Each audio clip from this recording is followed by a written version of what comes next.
Oh, what a day! What a lovely day!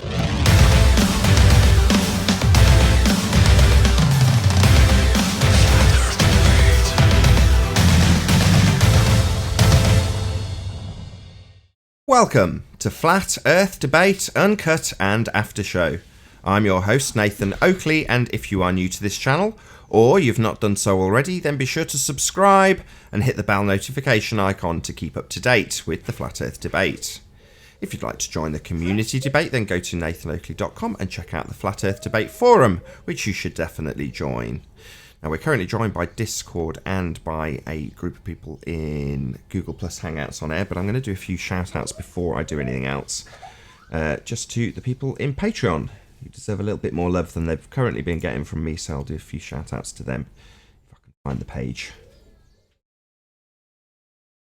There we go, Patreon. So big shout-out to Alistair Main, Chow Young Cat, Christina Barker, Dank, David Wayne Foster, God Rockin', Jeronism, Kirsten Smith, Matt, No Proof, Renee, and that's pretty much it. So big shout out to all of my Patreons. Raise the mic on everyone else. Anyone actually in the Google Hangout? Yep. Oh, you are there, just with a mouthful of something. No, I'm fine. I just finished the toast. Hello, also people in Discord. Hello.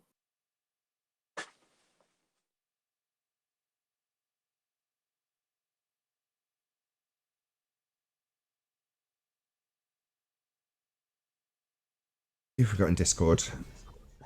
Is my mic still quiet? No, you sound good now. Okay. Hello to Left the Foot and Earth Shaped. Can't see the rest. Hello.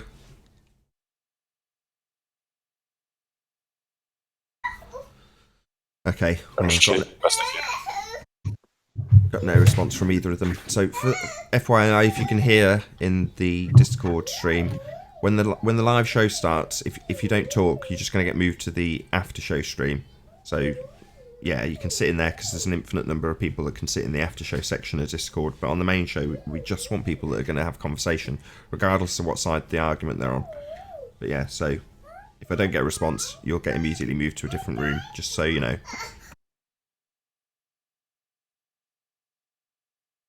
If they change their mind, do they have to rejoin the show? No, they can come back in, but if they keep coming in and they don't say hello, it's like somebody who joins the Google Plus.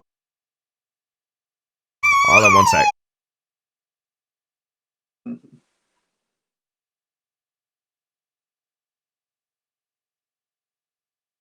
So 10th man, did any one-on-one debates happen so far? No. I think we're waiting for a few people to come on and see what topic and see which member of the panel wants to take it on. Obviously, I would take on subjects I'm familiar with and let others take ones that they're familiar with, but no, not yet. Well, yesterday was a bad day too, with Discord failing. Yeah, there was some technical challenges in the morning with it. You know, you expect that when you're working with technology. PlanarWalk joined us. Hello, PlanarWalk. On Discord? Ahoy, Yes. hoy. I noticed I was pinged.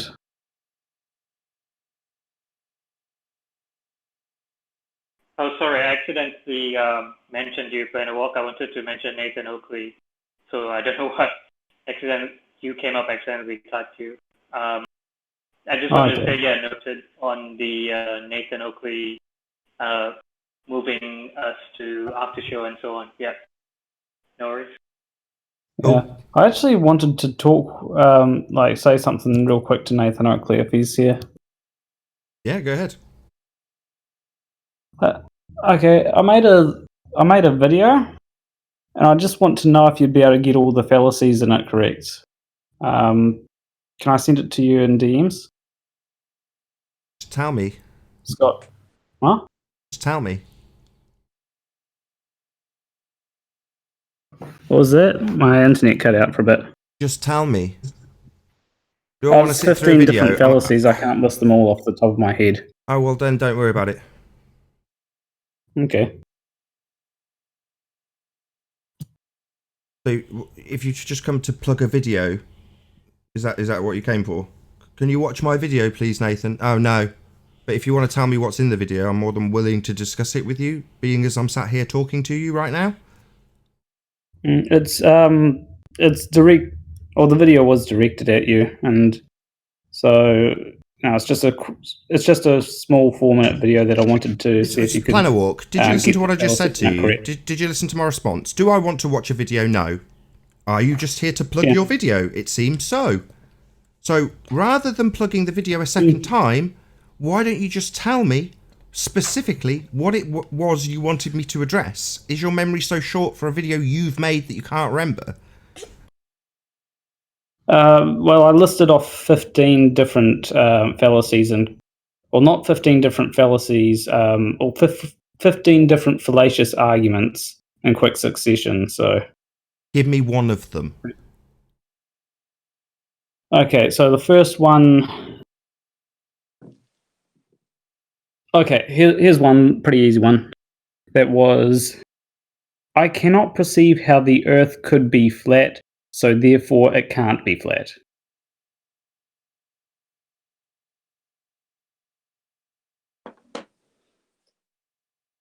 That's a fallacious argument. Which fallacy is it? It's an argument from ignorance. Yep. There's 14 other arguments of that are similar. Which have I made that argument? No, that's an argument that someone like a globe earther might make. They might say, "Oh, I can't perceive how the Earth could be flat, so therefore it can't be flat." So what you're saying is you've got a video of what's my fallacy? Essentially, yeah. Why? Because I wanted to know if you could guess all the fallacies correctly. Probably not. I mean, the fallacies I'm most familiar with are the ones that are utilised by globeheads, as opposed to me just being a fallacy dictionary, which I'm not. Yeah, I just wanted to see how good you were. Example of PlanarWalk. I can give you a really good example of a real-world application of an argument from ignorance.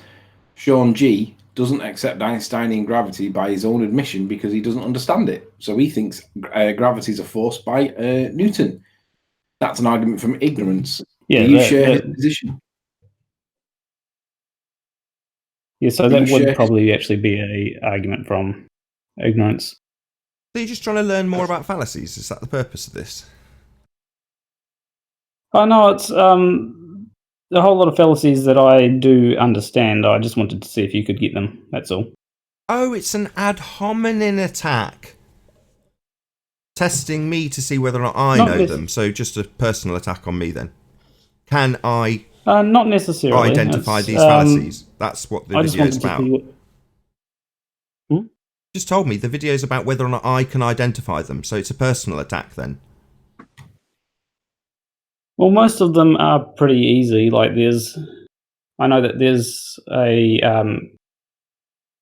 ad hominem attack, or there's an ad hominem attack fallacy, and there's a reification fallacy. What's an ad hominem attack?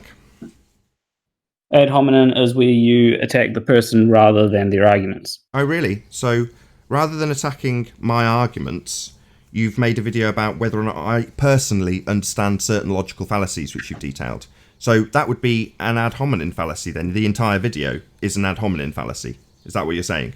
It's not attacking my arguments. It doesn't show us gas pressure without a container, a measured distance to the sun, scientific evidence of gravity. It doesn't attack any of my arguments. It just attacks me and my understanding of fallacy.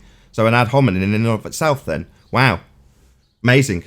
Well, some of your dismissals of people's arguments does use is by using just saying, "Oh, that's a fallacy," so I'll dismiss it. Give me an example. So that's why. Give me an example. Give me an example where I've just dismissed something claiming it's fallacy when it isn't. So sometimes I know that Bob the science guy will talk to you, and then you'll claim that his argument is a fallacy. Yeah, I'm not asking for the person and circumstances, the example that was claimed to be fallacious specifically. Let me think real quick, because I've heard it so many times that I can't. That's a contradiction. You've heard it so many times that you can't remember it. Typically, when I hear things over and over again, I can repeat them verbatim. So that's a contradiction, isn't it? I've heard it so many times. I've heard it so many times, I can't remember to repeat it. What a load of nonsense.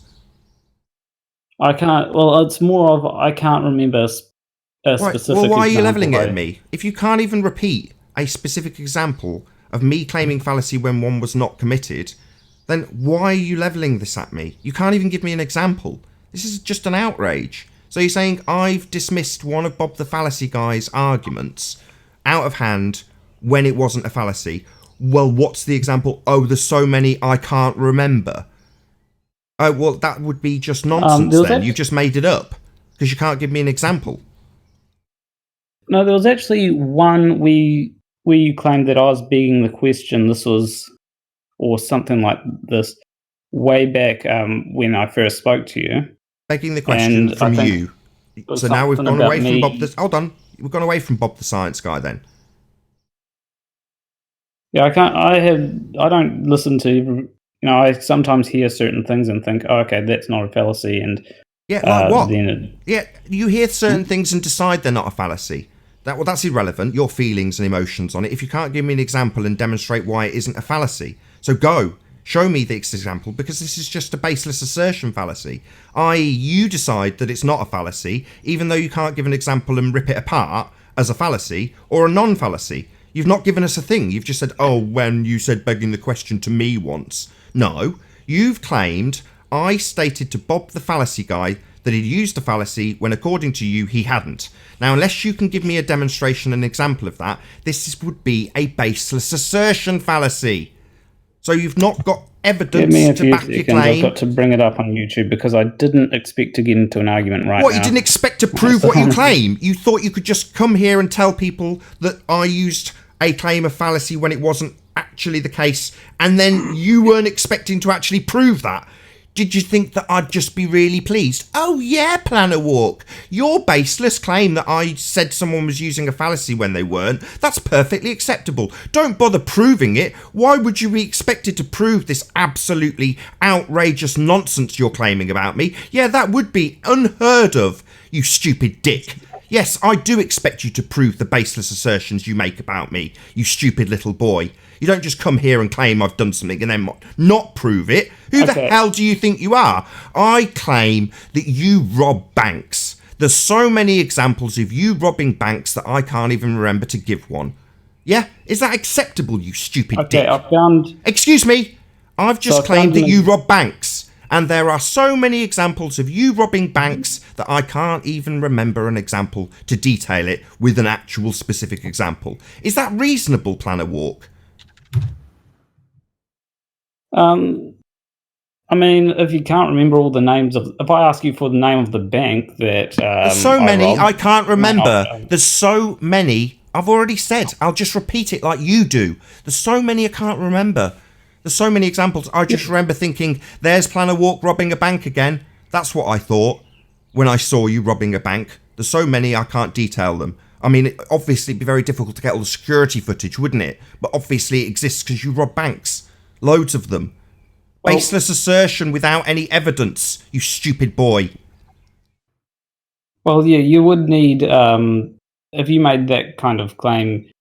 I'd need evidence, would I, dick brain? Yes. So you've made a claim that I called fallacy on Bob the Science guy when it wasn't. So now you've made that claim, you're telling me it's surprising I'm asking you to provide support for it. Even though in the face of you just saying that if I make it... Shut up! You've just made it plain. If I make a claim you rob banks, it would be expected for me to back the claim. You've come and made a claim that I called fallacy when there wasn't one, but it's surprising to you that you might have to back your shit. Yeah?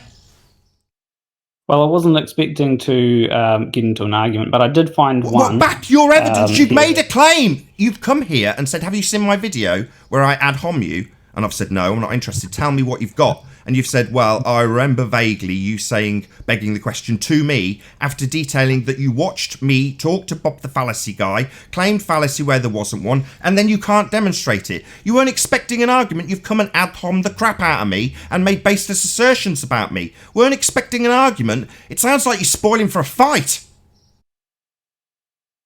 Well, I just did find a time where you claimed fallacy where there wasn't one. From Bob the Science, of Bob the Science guy.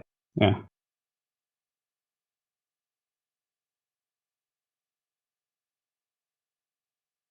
There was a time I didn't rob a bank either.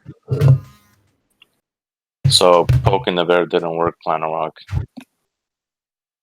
Sorry, are you going to give us this example? Long pause, no example. Oh yeah. Anyway, hello. So Bob the Science. So the claim that Bob the Science guy made was only on a sphere is the shortest route between 2 points a great circle route. As the shortest route between 2 points is a great circle route, this is clear evidence that the Earth is a sphere. That's begging the question and affirming the consequent. Formal logical fallacy. If P then Q, Q therefore P, and assuming the Earth is a sphere. Saying it would only work on a sphere means you automatically assume your outcome that the Earth is a sphere. You started by saying on a sphere and made a conclusion that that means only works on a sphere. That's begging the question. If P then Q therefore P. If P then Q, Q therefore P. Affirming the consequent. Formal logical fallacy. Are you retarded or do you just not understand fallacy? Keyword there is only on a sphere. Yeah, that's called begging the question. You're assuming that it can only work on a sphere. Conclusion, Earth is a sphere. That's begging the question, you stupid boy. Are you this stupid? So No, answer me. Answer me. Stop! Don't continue to make your baseless assertion about me, you stupid boy. That was absolutely a fallacy. Not only a fallacy, two fallacies in one. Affirming the consequent and begging the question. So your baseless assertion was wrong. Are you going to apologise to me, you little shit? Well, one of the things that you would have to do now, the onus is on you to provide an example where it can't. I just did! If P then Q, Q therefore P is the example you just gave. If the Earth is a sphere, then we will have these flights. We have these flights, therefore the Earth is a sphere. That's an affirming the consequent formal logical fallacy. It also assumes its outcome, the Earth being a sphere. It's also begging the question. This is absolutely a double trouble logical fallacy. So where you claim that it's not, it is, you stupid boy. So, first off... Shut up, stupid little dick.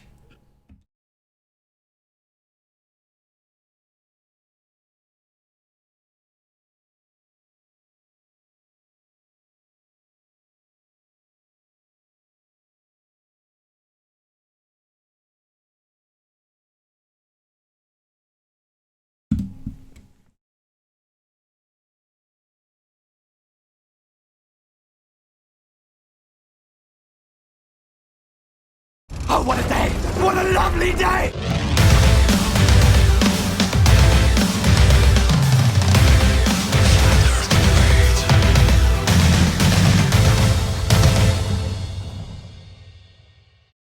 Welcome to Flat Earth Debate Live. I'm your host Nathan Oakley, and if you're new to this channel, or you've not done so already, then be sure to subscribe and hit the bell notification icon to keep up to date with the Flat Earth Debate. If you'd like to support this channel, there is a super chat that runs alongside each of these shows while they are live. There's also a PayPal, Patreon and crypto link in the info box below the video. Most importantly, if you'd like to join the discussion, simply mute the page you are currently watching, then click the link in the info box below this video to join the panel and express your views on the shape of the Earth. If you do join, please don't swear. If you do, you'll be ejected, and if you are, please don't try to rejoin the stream using sock accounts. You'll be warmly welcome back on the next stream. Please also share the show on social media. Sharing the show obviously increases the live audience, but this in turn increases the chances of a more diverse panel, so please share the show. And one last time, if you're new to the channel or you've not done so already, then be sure to subscribe and hit the bell notification icon to keep up to date with the Flat Earth Debate. Now, we are joined... Oh, shout out to Colin Turner for the super chat. Says, nice shirt. Thank you very much indeed. We are joined by Sleeping Warrior, Flatzoid, 10th Man, and a whole bunch of people in Discord. Very good to have you all. Good to be here. Hello. Yo, yo. Good afternoon. Hello, hello. Hello, hello.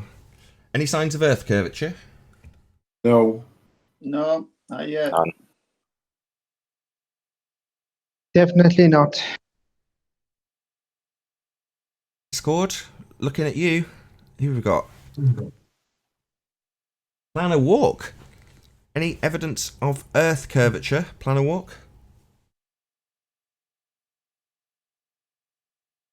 Well, I'd say that there is, but you wouldn't agree with me, so. Lay it on us, Earth curve boy. What was that? Tell us. So, there's things by observations by Miles Davis a while back, which showed Earth curve. We're going to need a bit more detail. So, what he did is he set up a camera at a height of 210 meters, I think it was, and then there was a object that had a height of 210 meters in the distance, and the mountains further behind that, which were higher than 210 meters, were actually below the 210 meter object. Shout out to K Pol for the super chat. Really appreciate your support. Shout out to Earth is Seriously Flat. You have destroyed all globe lovers. Viva Nathan. Thank you very much, Earth is Seriously Flat, for the super chat. Really appreciate it. Okay, so you've got a mountain that's lower than another mountain. What's the cause of that? Well, what it looks like is the mountain has sunk behind another object. Yeah, we heard that. Yeah. I said, what causes that? What's the cause? It would appear to be Earth curvature. And how have you validated that cause? Well, the mountain, which is higher than this bridge tower, I think it is, should appear to be higher than the bridge tower when the camera is at a height of 210 meters, which is the same height as the top of the bridge tower. Should be according to what? This would be according to how perspective works. According to how perspective works? Or how do you come to the conclusion of Earth curve then? Nope. Hold on. If it's how perspective works, then it's perspective, right? Well, if the Earth were flat, then you'd expect to see according to what we know about perspective, you'd expect to see the mountain above that 210 meter point on the tower. And how have you validated that claim? What do you mean? How have you validated that cause that you have just asserted? How have you validated that claim? So far, I'm not getting any Earth curve out of this. So far, I'm getting perspective. This doesn't affirm Earth curve. I don't really know where this is going, but I don't seem to be hearing much about Earth curve. So, according to what we know about perspective, if the Earth were flat, you'd expect to see. I think the mountains are about 900 meters high or something. So you'd expect to see 700 meters of the mountain above the top of the bridge tower. Why? Have you accounted for all of the atmospheric conditions? Have you got the measurements for all of those conditions on this image that we've not seen? Yeah, there's quite. Have you accounted for all factors when claiming perspective? I don't really understand still why we're having this conversation, given that the question is any signs of Earth curve, but nevertheless, I don't really understand how you validated any of this. Well, he was at 210 meters high, so that would eliminate a lot of atmospheric conditions. You having me on? You think the height adjusts the atmosphere? No. Atmosphere is still absolutely. Hold on. Like atmosphere is still absolutely between him and his observation, is it not? What's that? Atmosphere is still there. It's not disappeared because he's gone higher, has it? So atmosphere would need to be accounted for, and I'm asking quite directly if you have the measurements for all the atmospheric conditions that would be at play. Have you got all of those? No, I don't have all the measurements for Why not? all the atmospheric conditions that are in play. Well, why not? So you're just going to say that they're... Hold on. So you're just going to say they're not relevant because of his height? Well, that's total nonsense. So one of the major considerations that we get thrown at all the time is this thing called refraction. Have you ever heard of that?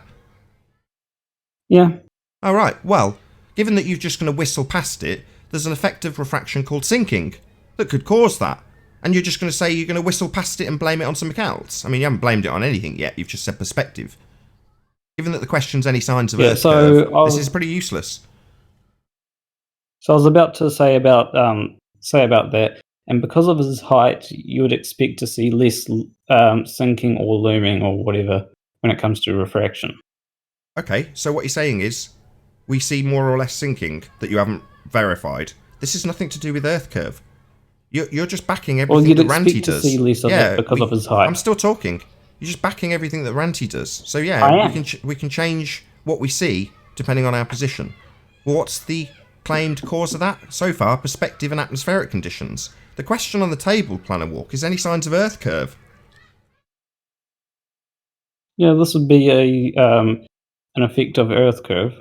Oh, you just said it was an effect of perspective and refraction that you're going to ignore. So it is an effect of Earth curve. And how have you validated that? Well, that's a false dichotomy you're putting out there. Just because it can be an effect of one thing doesn't mean that it can't be an effect of another thing. Yeah, I know. That's why I'm asking you how you validated what you've claimed. Shout out to Truth in Your Face. I wonder if PlanarWalk will be doing an encore game show appearance, lol.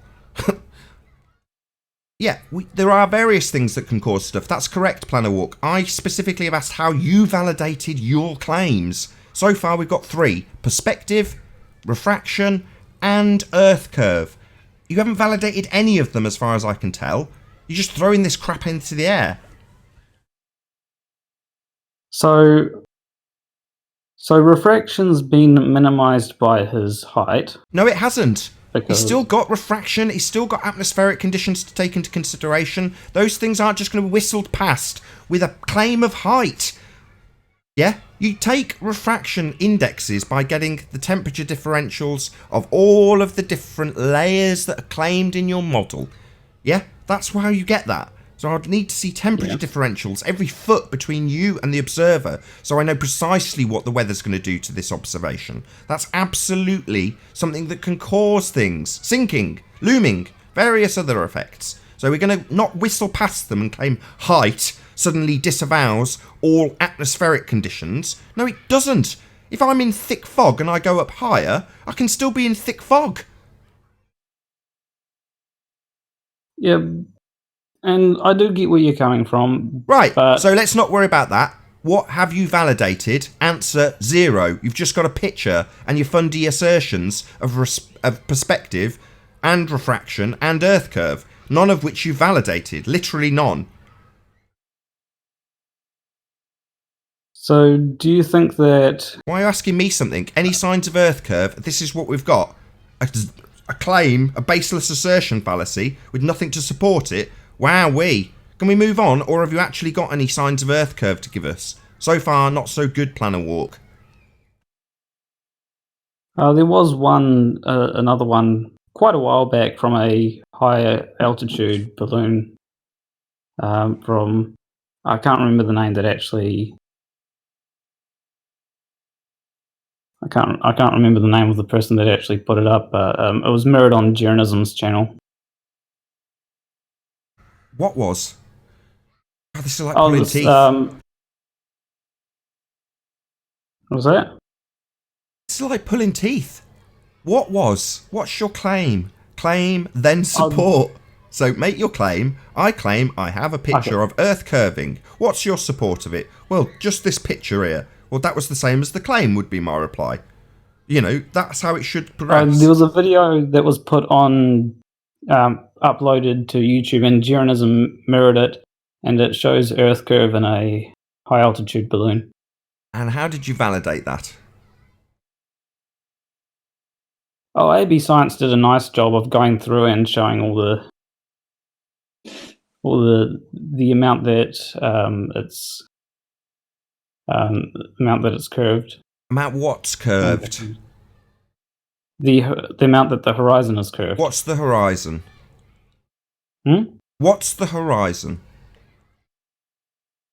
The horizon is where the sky meets the ground, or appears to meet the ground. Appears? So it doesn't actually then, so it's an apparent location then. So who cares what an apparent location does?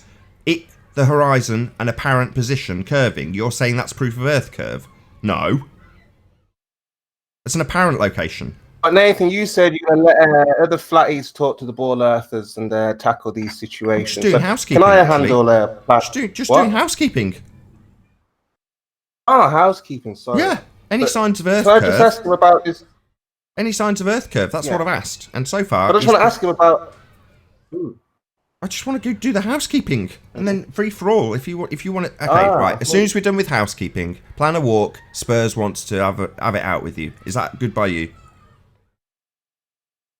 Yeah, if it can be quick, though, because I want to get to bed. Okay, well, we'll deal with it quickly. The horizon's not something that you can measure and claim is the leading edge of a sphere unless you beg the question, because it's not. It's the apparent position where the sky meets the ground, even though the sky doesn't meet the ground. So, yeah, can we whistle past this? You happy that it's been smashed into next week, PlanarWalk? Or are you going to now spend 5 minutes telling me how an apparent position is actually your reified Earth curve edge? Well, normally I would try and explain, but I don't. Well, as I said, I'm tired and wasn't expecting to get into an argument. So get into an argument? I just explained that you've reified your globe belief into the leading edge of a sphere, which is actually the apparent position, apparent, not actual position, where the ground meets the sky. The ground doesn't meet the sky. That never happens. So it's not something that you can say, look, the apparent position where the ground meets the sky is curving, therefore that's my fundamentalist religious belief in a sphere proven. It isn't. Did you want to continue this discussion and rebut my absolute demolition of this claim? Or can we move on, PlanarWalk? If you feel that my rebuttal is unfair and that actually an apparent position is the leading edge of your sphere belief, then tell me all about it. If not, I'll ask for the next question in housekeeping.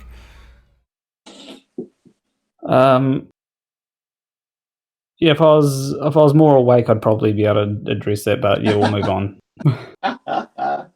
More awake? What are you going to do? You're going to turn a reified position that's not actual into your fundy belief, or are you going to accept that a not actual position bending means nothing? Because that's my rebuttal, saying I'm too tired. If I had a better brain and I was more awake, I could actually address your a demolition of this claim, which is what I've just done. Well, you know, if you wanted to, I mean, it would be entertaining to see you try and debate at I don't know, 1 a.m. in the morning, but you know, that would probably wouldn't. This isn't wouldn't look too good for you. But you know. Who cares?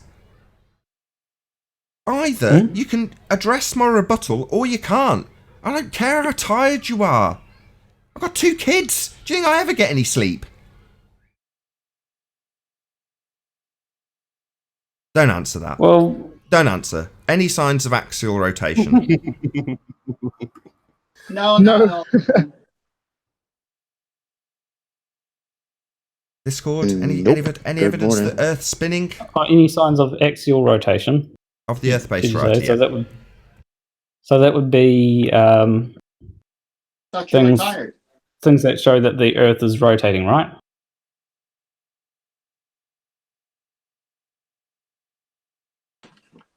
Like a gyroscope?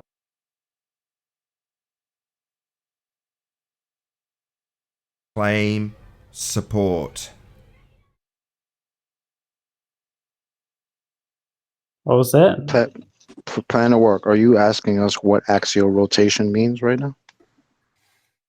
I'm just saying that's so evidence for axial rotation. That would be something like a gyroscope moving at 15 degrees per hour, right? Gyroscope That would moving be at 15 the degrees an hour. Earth. PlanarWalk, Okay, right. the Earth. No, we've got. Let's just get his claim. Let's just get it done. I want to get to the end of housekeeping, and then Spurs and Chocolate can go at it with PlanarWalk on whatever he wants to claim. But the housekeeping, I just want to rattle through it. Second question. So, axial rotation of the Earth-based variety. Your claim, gyroscopes. What's your support? So one would be 15 degree per hour drift on a gyroscope. Okay, a gyroscope drifts 15 degrees an hour. Why does that happen? Well, that would be because it's that would be because the gyroscope itself isn't moving and the Earth is. The Earth rotates underneath. Can I ask a question? Let me just demolish this, then we'll go on to the next housekeeping question. Just let me demolish it, then we'll go on to the next housekeeping question. If the Earth rotates underneath a gyroscope, that would be a claim of Coriolis effect. Two separate reference frames. Earth rotates underneath, gyroscope stays in the fixed frame of its own reference. So, if the Earth rotates under a gyroscope, then the Earth rotates underneath a helicopter, plane, or anything else in that reference frame. It just doesn't. So this is Nathan. So when it comes to a gyroscope, that's different. Well, a ring laser gyroscope, to be more specific. That's different to a plane, because a ring laser gyroscope, that's not going off of the Coriolis effect. At least I don't think it is. I'd have to look more into that. Right. Can I ask you a question about that? It's a demonstration of the Coriolis effect. That's what you're claiming. You're claiming a Coriolis proof. You're saying it demonstrates two reference frames. One fixed, one with the Earth rotating underneath. Same with the pendulum. Two reference frames. Same with the bullet that's supposed to deviate because it's in the second reference frame. So would a plane. Or anything else in the second reference frame. And planes do. Oh, so what you're saying is planes do suffer the effect of the Coriolis effect. Well then, if that was the case, the Earth would be rotating underneath, and you'd have ludicrously short durations of travel as the Earth rotated underneath and the continent came towards the plane as it flew through the air in the second reference frame. That doesn't happen, ever. Earth does not rotate underneath aeroplanes. So there are flights that are shorter one way than the other way. Oh, really? To the tune of 1,000 miles an hour at the equator? And you have planes that are going backwards at the equator? That also happens, does it? 500 miles an hour plane is losing... So you've got on the equator, 500 mile an hour plane losing 500 miles an hour because it's fighting Earth turn. You stupid idiot. So no, what's happening is because the way that it works is the plane has retains the velocity of the Earth when it takes off, right? So when it's at the equator, it has this 1,000 mile per hour velocity. So as it goes towards the poles, then it actually still retains that 1,000 miles per hour or some of it, because it's got to work against the atmosphere. What if it's travelling west? What if it's travelling west? What if the runway faces west? Does it retain 1,000 mile an hour backwards? So yeah, it will retain the... It will retain the spin in the opposite direction, will it? So it'll take off going 1,000 miles an hour backwards. This doesn't work. So... hello? This does not work. This does not happen.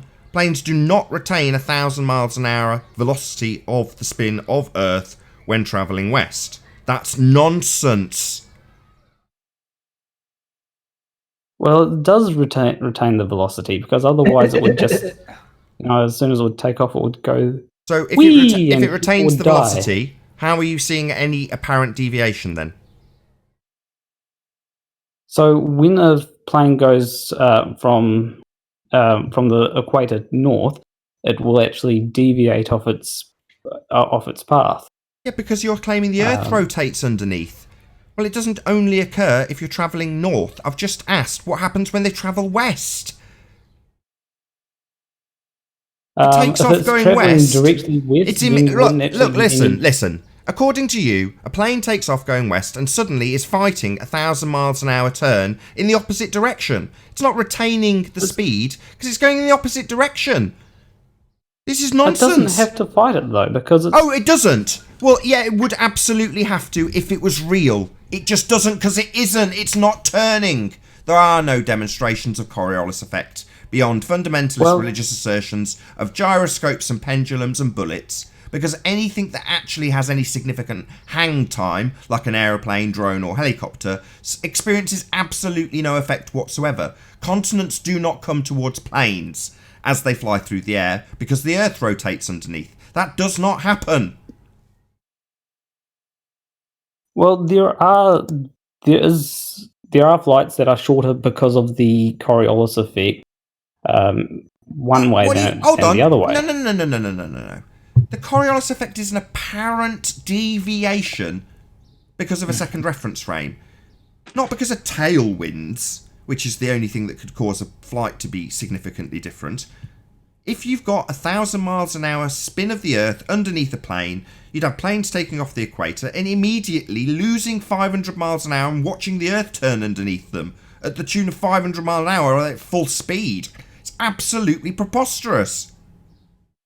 So, first off, flights do retain the velocity that the Earth has. So Citation. This is just general physics. Citation, please. Citation. I'm sick of this. Cite it. Cite where it says planes retain Earth spin velocity when leaving the ground. Cite that. Then support it with evidence. Give me a few seconds.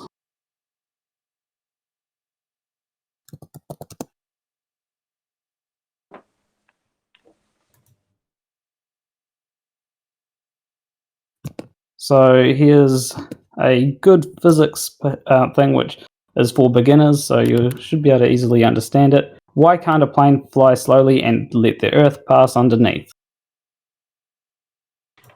Put it in the live stream chat. This has gone so far off the rail of the original setup. Can I please ask my question now? Wait your turn. Really. My God. This is housekeeping, Arwen. My question was about that. No, but so does Spurs and Chocolate, and they're waiting patiently. Don't see anything in live chat. You're going to post it in Discord? Yeah, I posted it in live stream in Discord. Live stream. It's in the live chat. It's called "Why Can't a Plane Fly Slowly and Let the Earth Pass Underneath?" Okay, right.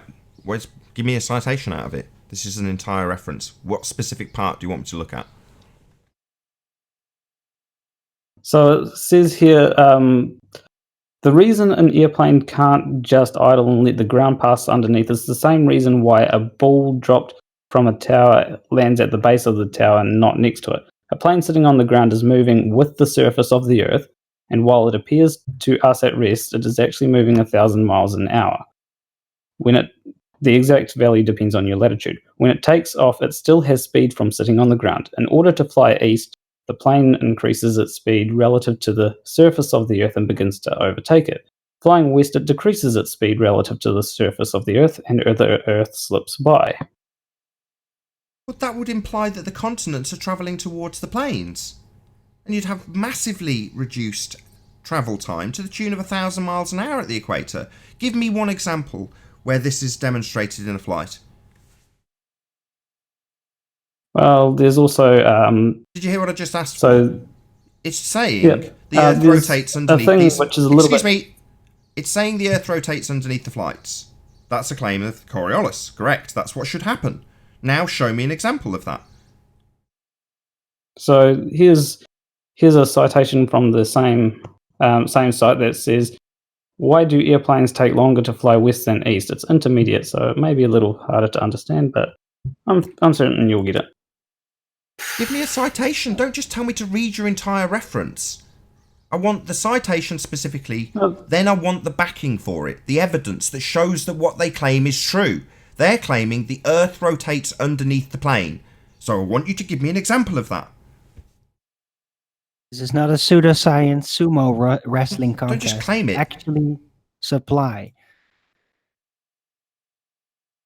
So let's say let's get a few flights from LA to flight time LA to New York. Hold on, does what you've posted not give you any examples that they give? I don't think it does, which is why I'm going to give. They don't cite any examples. They just throw it out there. Well, it explains why we're seeing what happens. So, okay, so there's. So yeah, here we go. So 12:30 to 9:10 a.m. American. It's going to be hard to find the exact flight. The exact same flight. American. Saying it increases its speed to overtake the spin of the Earth. So you're saying that these planes can fly at 1,500 miles an hour? That's what it's saying. Well, it has to overtake the spin of the Earth. Yeah, well, in the reference frame of outside of the Earth, but within the reference frame of the Earth, it's flying at a speed that's in the reference frame of the Earth. It's flying at the speed whatever we measure it as. Yeah, 1,500 miles an hour at the equator it would need to overtake the spin of the Earth and reach 500 miles an hour cruising speed. So you're saying that it can go faster than the spin of the Earth, 1,500 miles an hour, according to this article. It's all due to reference frames. You see, I can walk down a plane flying at the speed that it's going, but I can never walk at a speed of 500 mile an hour or however fast planes go. Look, listen to my walk down the aisle perfectly comfortably. Just listen, you're just talking nonsense. According to this article, the plane has to overtake the spinning speed of Earth's rotation. In order to do that and reach 500 mile an hour, approximately, it's got to go 1,500 miles an hour at the equator in order to overtake the spin of the Earth. So you're claiming, according to this article, airliners that go 1,500 miles an hour. So, do they as this just yes or no? Just yes or no? Do planes, as this article states, have to increase speed to overcome the speed of the spinning Earth? Yes or no? Yes. Show me a plane doing 1,500 miles an hour airspeed. Well, it's already got the velocity of the Earth, so it only needs to going the increase other way. Hello, going against it. Yeah? If it's going against it, going against the spin. If it's going against the spin at the equator and it just takes off and the ground's going underneath it at 1,000 miles an hour, then in order to make up any ground at all, in fact, in order to stay stationary, literally to do nothing, it's got to go 1,000 miles an hour. In order to go faster, it's got to go 1,500 miles an hour to actually be achieving 500 miles an hour across the ground. So, show me a 1,500 mile an hour flight. Show me a flight that takes off and has to increase speed as the ground underneath it is causing it to go backwards until it overcomes the speed at 1,001 miles an hour and then starts to gain the ground that it's lost going backwards while it increased speed. I never said that the ground makes it go backwards? It's going the opposite Listen, way. Nathan. It's going away from the spin. So the plane takes off, and underneath it, according to this article, the spin of the Earth carries on underneath the plane, and it's got to increase its velocity to overcome the spin of the Earth. Well, if it's taking off at, say, 150, 200 miles an hour, then it's got a deficit of 800 miles an hour. So in other words, it's going 800 miles an hour from your position on the ground backwards.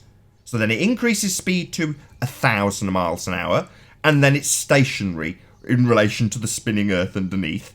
Then it's got to increase to 1,500 miles an hour to overcome the spin. This is absolutely preposterous. So, Nathan, have you ever walked down the aisle of a plane? Do planes do 1,500 miles an hour to beat Earth spin, PlanarWalk? Yes or no? Let me ask you, have you ever walked down the aisle of a plane? Yes, don't ask me, you wiggly little sod. Just answer my question. It's relevant to my... Well, no, it's don't relevant to rumpus my me. point. Don't rumpus me, globehead.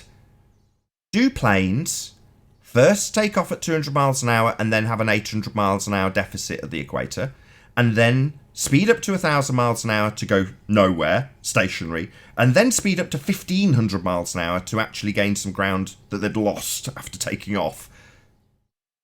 Does that happen? So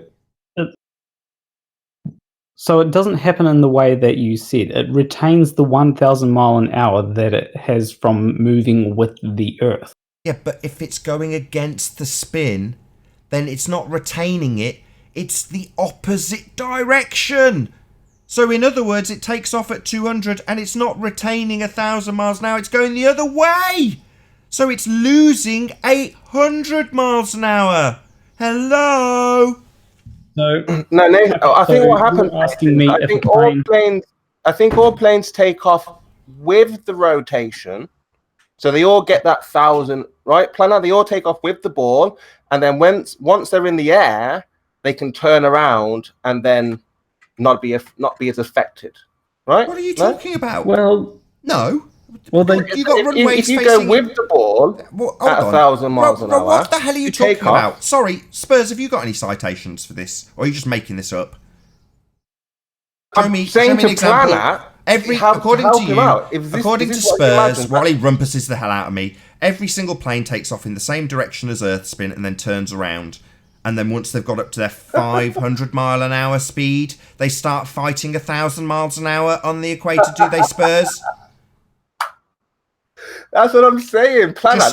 Spurs, you're not helping. That's not at all what I'm trying to say. You're not helping. Okay. Spurs, yeah, you've cited this. Sorry. Well, Spurs just ruins. Right, you've cited this. This says that they have to fight and increase their velocity to overcome the spinning Earth. That's what this article says. So, what I'll read it. Let me read it. About that. I'll read it. Right. I'll read it. Let me read it. The plane increases its speed relative to the surface of Earth and begins to overtake it. So before it does, it's going backwards. If it's not going the same speed as it and has to increase speed to overtake it, it's initially going backwards. Oh my God. Who wrote this article? Did you literally not comprehend what you were reading there? I can read words in English. The plane increases its speed relative to the surface of Earth and begins to overtake it. Full stop. Well, if it's not going, if it's not going initially at 1,000 miles an hour, when it's going against the spin and it's only taking off at 200 miles an hour, then relative to the spin, it's doing 800 miles an hour backwards. So you have just shown that you didn't actually understand the sentence you just read out. The plane increases its speed relative to the surface. I understand that perfectly fine. Of the Earth. I understand what that means. And begins to overtake it. So, before it wasn't going as fast. Now it is. Going faster than it. Overtaking it. So it doesn't say that it wasn't going as fast. All Well, it's saying is that's that just matter of it fact. was going at the same I'm saying speed it. as the Matter of fact, if it's going in the opposite direction, it's got a net loss of 800 miles an hour. Yeah, this makes seeming sense if you're travelling off the planet, alleged planet, in the direction of the alleged spin. It all goes to shit when you turn the plane and have the opposite direction and taking off in the complete opposite direction against the spin. Then it doesn't work at all. Because it's essentially taking off with a net speed of 800 miles an hour backwards. So it's always relative to the Earth. So if it's trying to go from so it's trying to. I'm just trying to. Shut up! I'm sick of this. You're a bonehead. We've ripped this to pieces 5 times. We've ripped it apart. No, you just don't understand it. What do you mean I don't understand it? I've asked you to cite it. You've told me to just go and read it. So I've let you babble on for a few seconds, gone to a particular section that does not support your argument because you don't have planes with a net loss of 800 miles an hour. And according to this, it's got to increase speed to overtake the spinning Earth speed. That's what it says in black and white. Now, unless you can take me to a part that absolutely backs what you claim it does, not that there's any examples linked here, not that there's any proof, not that this is from an aviator. Well, I've actually it's really hard to do things on the fly during a debate, but I'm actually setting up a Google Sheet so that I can What the hell are you talking about? go ahead and I haven't got a thing. I haven't got anything in front of me. I am completely barehanded. I've got nothing. I've got nothing to hand. I've not even got a keyboard in front of me to do a Google search. What do you mean you don't expect... Is this like when you came and made your baseless assertion in the pre-show and you didn't expect to have to back it? Yeah, if you come here and make claims, you're absolutely expected to understand the claims and be able to back them. Yeah, that's part of a debate. I mean, are you this stupid that you come and go, oh, I've got the thing I'll have to work on the fly to back my nonsense fundy belief, and when I did do it on the fly, it was quite difficult to actually back my claim. Yeah, that just means you've lost. Well, you can actually look up the flight times from New York to LA, and actually you can go and if you were to go and put them in a Google Sheets, you could actually find how the average flight time from LA to New York and the average flight time from New York to LA, and show that the Coriolis effect is playing a part with those flights. Oh, really? And you've done that? You could do that, or you have done that? Is this another... I haven't done that. Hold on. I haven't done that yet, but something that just by looking at a few of the flights, I can say that it looks like it's shorter one way than the other. Shut up. Yeah, you're presupposing it. That's very nice. And you're saying at a glance it looks like, and I apply my presupposition of Coriolis. That's what you're saying. You've not done any actual studies. You've not compiled any actual information. You've not actually validated your claimed cause of Coriolis in these differences that you seem to see at a glance. You've not done anything. Is this going to be shocking? That's why I'm creating a spreadsheet. Is it going to be a shock when I ask you to actually back anything you claim here, and you fail miserably every single time and say, I didn't expect to actually have to back a claim? Okay. So, can I say something too? Have you accounted for airspeed or wind speed at different altitudes and factoring in the aircraft altitude and all that stuff when you've done this? Of course he hasn't. No, he obviously hasn't. He just said he basically did an on-the-fly estimate. Had a quick look at the times. This is based on averages, so sometimes it will be faster, sometimes it will be slower. Oh, but so these it are doesn't the. back you at all, then? Right, yeah, it's just timey-wimey, wobbly. Nonsense. I've had enough. 40 Right, minutes so in. can I now ask a question about the original statement, supposedly? Go ahead. We're not going to get to the end of housekeeping, So, yeah. clearly. Because he brought up the supposed ring laser gyroscope, so I wanted to ask a question about that supposed conclusion that would prove the spinning of the Earth. So when this test with that gyroscope has been done, what was the orientation axis of the the apparent displacement of the of that gyro? What was the axis of it in relation to the Earth? I don't I don't remember, honestly. Really? So it's just, it rotates. It doesn't really matter. Just that it rotates means automatically, no matter where you are on the presupposed spinning ball Earth, if it rotates, yeah, that just proves that it rotates. Doesn't really matter how it's oriented. Is that it? I suppose it might make a difference how it's oriented. It might, you say? It seems that your Yeah, argument wasn't really thoroughly thought through. I'm pretty sure, and this is just going off memory, I'm pretty sure that planes have 3 of them to measure all 3 different rotations that are, pitch, yaw, and roll of the plane. Oh, absolutely. I know they have. That's the function of a gyroscope, but we were talking about that ring laser gyroscope that has that natural deviation. So I was wondering, what was the orientation of the deviation? What was the axis of the spin, the apparent spin? And because what I can think of, what I remember of it, is that the axis of that ring laser gyroscope spin was actually perpendicular to the Earth. And unless you are on the presupposed North Pole point or South Pole point on this spinning ball Earth, that doesn't make any damn sense. I'm just saying. I like to ask ball earthers, Planner, is this a belief, or do you know for a fact the Earth is a globe? So when I initially looked into flat Earth, there were a few forget flat Earth, just about the globe. Do you know for a fact 100% we live on a spinning globe, or do you just kind of believe what they told us? How do you see it? That absolutely. First, before you start to waltz over this, can I please have a response first to what I said? Yeah, Spurs was in line first, actually, Armin, which is why I didn't stop him. But yeah, no offense, Spurs. If you're just going to ask him about his general beliefs and how he came to flat Earth, he's made a claim. Armin's asking him for support. Just go ahead, Armin. Mm-hmm. So how, if the orientation of the apparent rotation of the ring laser gyro in a stationary on the Earth, basically presumed, then how can that orientation prove a very specific spinning orientation of the presupposed globe Earth? Because that would it should be rotating on a non-perpendicular axis pretty much anywhere, if that were the case. And I don't think it does.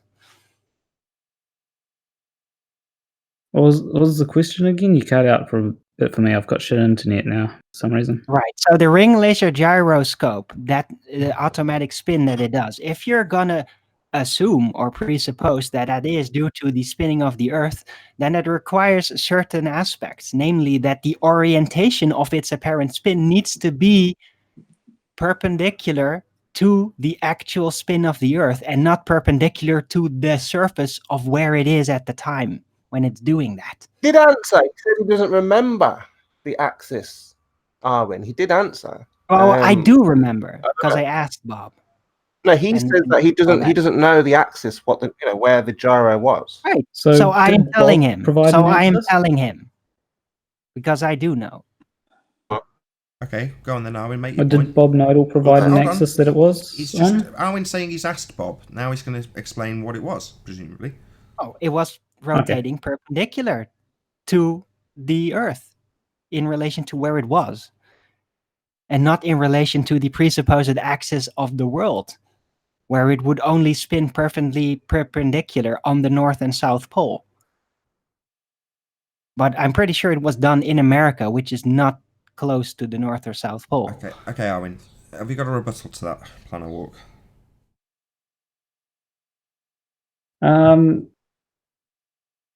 I don't have much of a rebuttal because I'd need to look into it a bit more to analyze it and see what's going on here. Of course he doesn't. This is where the therapy comes in, Planner. Because I was talking. Hold on, right before Spurs gets into giving him bloody therapy, right? The gyroscope claim is simple. It's a claim of the Coriolis effect. It's demonstrating or claiming to demonstrate two separate reference frames. Ring laser gyro, normal gyro, mechanical gyro, or pendulum. It makes no difference what the tools and apparatus used to make this claim are. They are claimed to be demonstrating the Coriolis effect. Two reference frames. If the Earth rotates under the gyro, then it must rotate underneath aeroplanes. And when you get to the point that they actually concede, as PlanarWalk did in this instance earlier, that they do have a rotating Earth going underneath planes, suddenly you've got to explain how planes aren't fighting against 1,000-mile-an-hour spin at the equator and why continents aren't coming towards planes. So that is the conclusion. We don't have an Earth-based Coriolis effect. Nothing with any significant hang time is ever affected by Coriolis. The only claims that are made are with apparatus or things with limited hang time to make the point that the Earth does spin underneath, even though it does not. So I want to move on with housekeeping now that we're back on track and Arwen's had is out with you and we've got to the point that Spurs wants to give you therapy. The only person that got left out was Chocolate. Because this guy's under immense pressure right now. I don't care. His friends with like Spurs, Chocolate, have you got anything to add?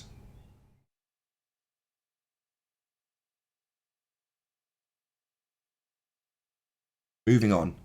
Any scientific evidence of gravity? No. So there is the Cavendish experiment. Not an experiment. No, man.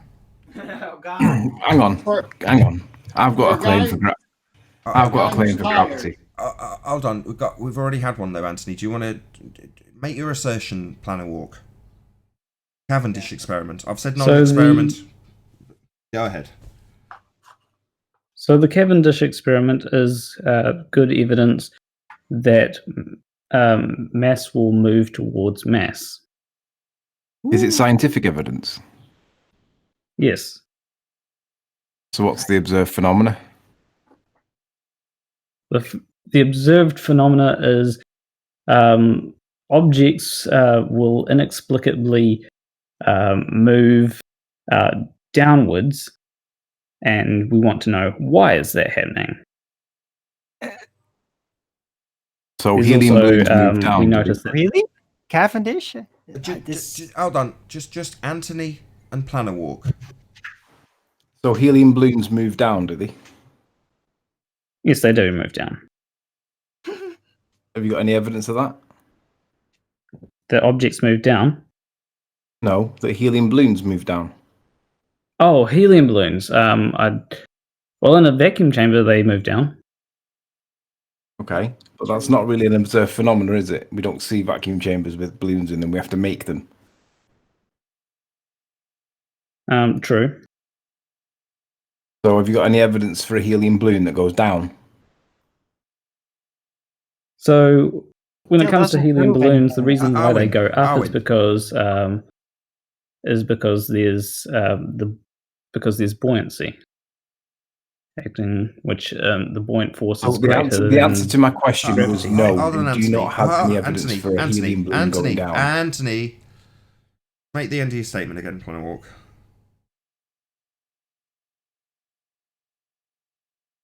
What was that? Can you just repeat the end of your statement, please? So helium balloons in air don't go down because there's the buoyant force acting against them, stopping them from going down. So does that mean you retract your previous statement that helium balloons did go down? Yes, it did. I didn't actually hear exactly what you said. I didn't hear helium balloons. My internet's been cutting out real bad. Okay, so the observed phenomena is things go down, but I've just said, well, helium balloons seem to go up. Initially, you suggested that that was not true, and we'll accept that you didn't hear it. So, is the observed phenomena a valid observed phenomena if things do also appear to go up?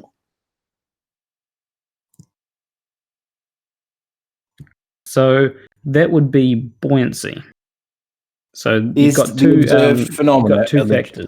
Let me re-ask it again. You're not answering my question. Is the observed phenomena a valid observed phenomena if objects also appear to go up? It's a yes/no question. It is a valid phenomena because we want to know what is causing either of those things. Well, I want to know what's causing the helium balloon to rise.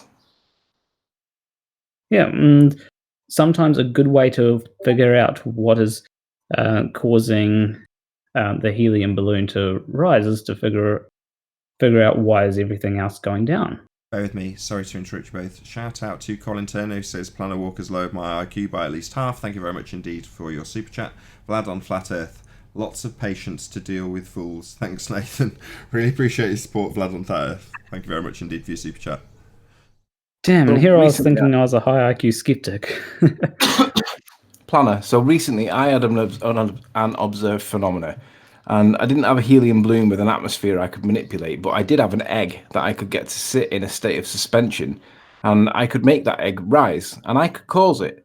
So I performed a little experiment. I did a little hypothesis that predicted that if I changed the density of the liquid that the egg sat in, I could make the egg rise as if it was floating. And I added a little bit of density, and the egg changed its position. And if F equals ma, then adding the density or the salts to the solution changed the amount of mass in the solution. And because the salt's more dense than the water, it went lower than the egg, increasing the pressure, displacing the egg, creating a force called pressure. But I was told I didn't do that. I was told that I altered the buoyant force, and that's really what I did. But I didn't alter the buoyant force. I altered the density of the liquid using salt. So my explanation was within scientific method, but morons like you think that it was the buoyant force, but that falls outside of the scientific method because I didn't manipulate that. Actually, you did manipulate the buoyant force because part of the buoyant force is the density of the liquid. So when I changed the density of the liquid, that is, by definition of the independent variable, something that I know damn well that you struggle with like a bitch, that is the presumed cause, PlanarWalk. But you're now telling me it's not. So have you got a citation for an independent variable not being the presumed cause, please? So when you... It's all to do with how you structure it. So let's say you have the... Hold on 1 second. He's asked you for a citation that demonstrates that your presumed cause is not your presumed cause, basically. Have you got that? So I'm not saying that the presumed cause isn't the cause, because I'm saying because density is causing the phenomena, but it's also buoyancy. Can't have two causes in a scientific experiment. Sorry, you're going to have to use a singular cause. Yeah, you're right, Arwin, but hold on. And this is Anthony's point. So if you're going to claim there's an additional cause, I'd like to see proof that you can manipulate the buoyant force and just the buoyant force to prove that there is a force there. Otherwise, I'll call bullshit and tell people that you're trying to tell me there's two causes, and really there's only the one unless you can prove that there is a little bit of buoyancy. And in your explanation, you're going to have to manipulate gravity to do that, correct? Not necessarily. There's other ways to manipulate buoyancy. Really? Go on then. Tell me how. So the second part of the buoyant force is the amount of liquid that's being displaced. Carry on. So if you're displacing a different amount of liquid, you should expect to see different results. So if I have Sorry to interrupt. Shout out to Retro Bill. We're all toe tagged after this. Okay. I just want to say he didn't vary the amount of water, PlanarWalk. No, I'm saying there is a way to test for a second. I appreciate that. But what I'm saying is, in this instance, that wasn't what was varied. So I know you want to make it. This is. If I don't stop you now, this will verge into strawman territory, where you start talking about if you varied the water. He didn't vary that, though, did he? So let's not concern ourselves with that, because that's not the independent variable in this instance. Is it, Anthony? To lead back to you. No. So what was the thing that I did manipulate? the thing that you did manipulate is was the density of the liquid, right? Right. So by definition, do you agree that the independent variable is the thing that the observer manipulates? Yes or no? Yes, I do agree that the observer will manipulate the independent variable. Okay. So if you're now going to say that there's two independent variables, how are you going to support your claim with evidence? By doing an experiment to make sure that the one independent variable that we've manipulated isn't, because do you think that there will only ever be one singular cause for every single thing? That's not the question. You didn't answer my question. Hold on. That's a Sorry. straw man. It's a We're straw talking man about again. gravity Yeah, now. you're right. Hold on, Arwin. Yeah. In this instance, he's got an independent variable. He's varied it, and he's caused the effect. I don't really understand what difference this makes, PlanarWalk.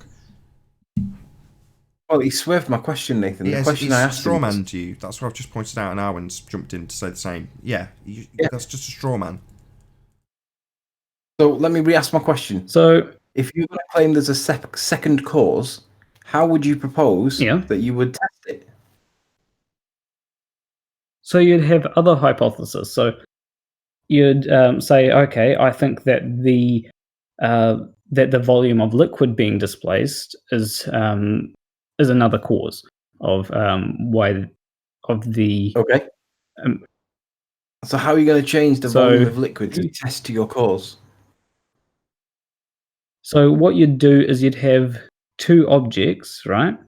Which that both weigh the same amount or have the same amount of mass, and you would one of them would be larger than the other, thus displacing more liquid. Now, if you want to check to see, what's that? Hold on, Anthony. Sorry, carry on, PlanarWalk. So, if the buoyant force is true, then you should see the object that has a larger area. You should see that one rise faster than the one that doesn't have a larger area, or larger volume, should I say?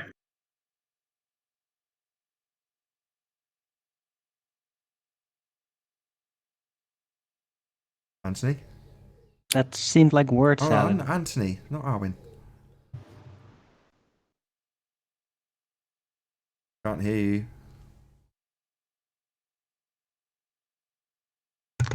Did Anthony drop out or something? He's probably on the phone or something. Give him a couple of seconds. Okay. Can we move on?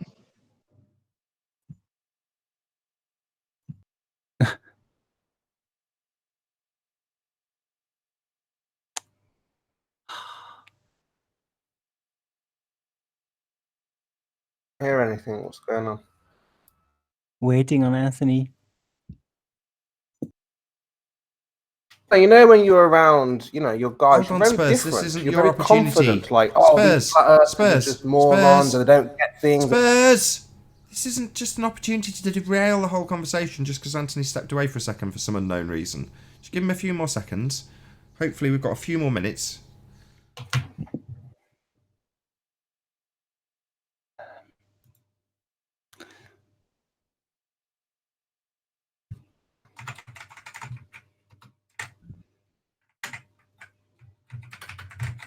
No, he has literally completely vanished.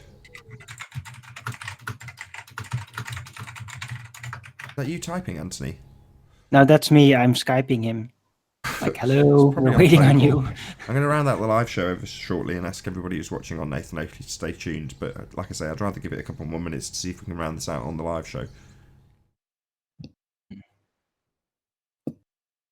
Oh, it's not connection problems because he just seems to be online normally.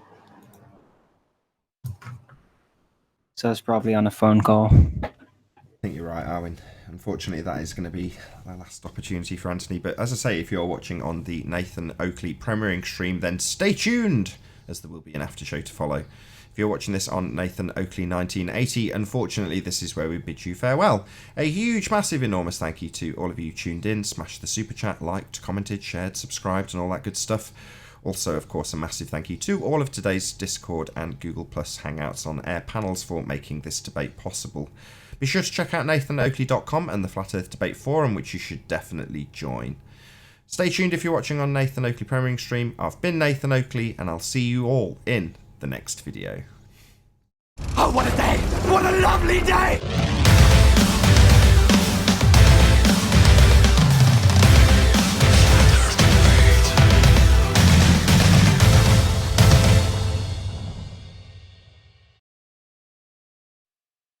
So I take it Anthony's still not back? Yeah. I'll be back. He did this on my show also. So I don't know. He's probably just very busy these days. It's a free for all now. I'm hoping. Yeah. I'm hoping Betty's in the Discord server and she'll kick everyone into the after show. Everyone's mics open. Yeah, I don't mind responding to Chemo's points if he wants to. Feel free now, PlanarWalk. I just wanted to keep that conversation between you and Anthony concise during the live show, but obviously that's now ended, so don't worry about it. Okay. Or maybe he just couldn't hold on any longer and he just had to get an ice cream and he forgot his phone. You had to get 3 ice creams. Right, Chemo, PlanarWalk, off you go.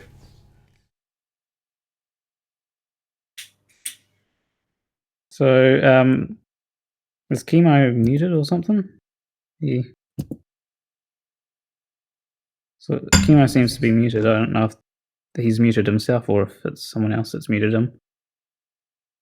Or maybe he's gone away for a bit. Chocolate, you want to jump in? I got something afterwards. No, man, have at it. I'm at work. I can't really go back and forth like that anyway. So enjoy. No problem. Hey, PlanarWalk, how you doing? Hear me?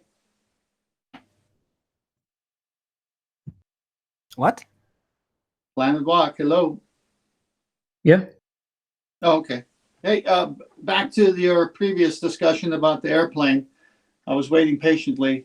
Yeah. I've actually flown from LA to Boston and LA to New York many times. And the pilot, okay, not me, but the pilot over the intercom would always say headwind or tailwind as to the reason that the flight would take longer or maybe 30 to 40 minutes faster. He never said because of the rotation of the Earth underneath. And that was the east to west flight. So the citation you had about a flight from LA to New York, even the pilots don't reference the Earth moving, but just the atmosphere, and depending which way the wind is blowing, that might speed it up maybe 40 minutes or so, or slow it down by 40 minutes. I'm back, by the way, if I missed I do admit that that could play a role. Yeah, you disappeared mid-debate, Anthony, so yeah. I'm sorry, I had to answer a phone call. It's okay. Can we go back to it? No, we can, yes, but just let 10th Man has now started into something, so... No, that's all I wanted to say, is that the pilots don't ever reference the Earth moving, but it's just whatever the air is at that height of the plane, either helping or hindering. That's all. I'll give it up to... Well, hold on, he might have a rebuttal. Sure, go ahead. Well, I'd definitely need to look into if headwind changes, if there is a constant headwind from LA to New York or something like that. Well, it's not constant. It's just when they experience it, that's when the flight takes a little longer or a little less. That's all. It's a pretty standard flight. You know, anywhere 5 hours 45 minutes to 6.5 hours, to the best of my memory. But sometimes it takes longer, sometimes it takes shorter, based if they hit any atmospheric conditions. But my key point is that the pilot never says, because of the Coriolis effect, this is why we're getting there quicker. So, on average, and so this is on average. On average, flights from New York to LA are 30 minutes longer than flights from LA to New York. Right, because of the westerly winds, on average. Yeah. So yeah, that's all I'm saying. That's all I'm saying. The wind is usually coming from the west, and it affects it, and there's an average for it. But my point is, after all these years of aviation, no one ever blames it on the earth turn. They blame it on wind. I don't do you not do much air think travel? that you'd get. Do you not do much air travel, PlanarWalk? I've only travelled from Christchurch to Gold Coast on an airplane. Fair enough. Okay. Well, I can help with this one. We do numerous airport runs in work, and flight number VT076 from Orlando, which is flying back from the States into the Manchester airport, VT076, it comes in every Monday morning. It's always due to land at 7:30 in the morning, but it always lands about an hour early, always. Now, they get fined if they don't land at their time when they're supposed to, they get fined. So it's not in their interest to land early. And it does kind of support the argument that the Earth might be turning underneath the plane, because it's consistent. It's always between 40 minutes and an hour. But do you know what the cause that the passengers get told by the pilots is? Because they usually get told every time. It's not Earth turn. What is it? Do you know what the cause is? Tailwind. Wind. Of course. Okay. Jet The stream. wind currents, that's right. The wind streams. Of course. Not Earth turn. I just find it interesting that the rotation of the Earth never gets mentioned with this flight, because it's always quicker coming home. I think the jet stream typically goes west to east anyway, doesn't it? The jet stream typically for the weather patterns. West. No, I think it goes north to south. East to west, you mean? Well, we have the jet stream somewhere in the North Atlantic area, because it does affect the planes, but it's they say it's the wind. They call it a tailwind, but they don't call it Earth turn. Well, west to east. Usually, west to east. I just want to. Sorry, go ahead, PlanarWalk. Sorry. Yeah, I just want to address that because, when it comes to the flights that I'm looking at, at the moment it's the flight's time, the expected flight time, and so the expected flight times of all these flights it's 30 minutes more to go from New York to LA than it is to go from LA to New York. Now, when it comes to a delay or something, that will be because of jet streams, because they already know about the Earth curve as pilots, and so they're not going to say, "Oh, the Earth curve is." How do you know that they know about the Earth rotation? How do you know that they know that? Okay, citation again. Well, they're not going to say, "Oh, the Earth listen, stop, started rotating at a different speed." Don't divine the thoughts of pilots. You're going to annoy me really fast. Don't start divining what the pilots think.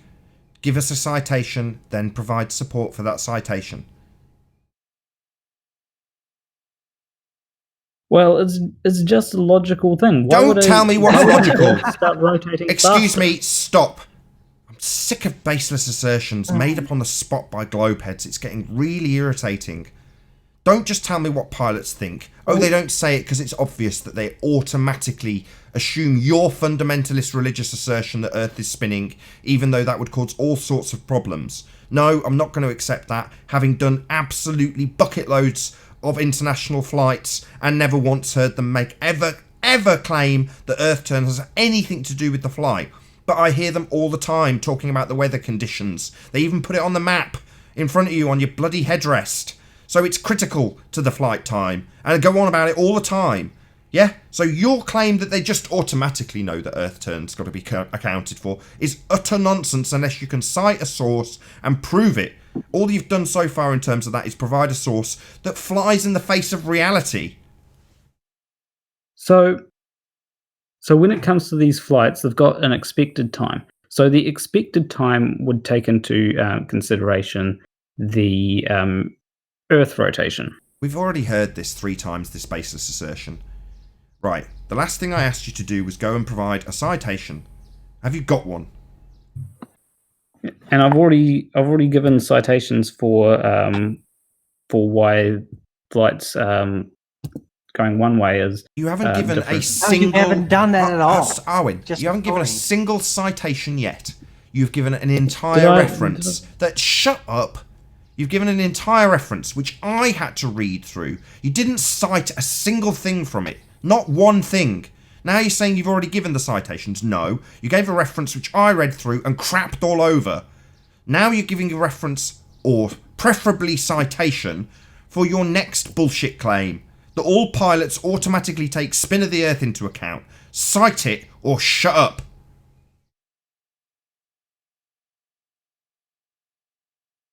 So, yeah, I did give a citation.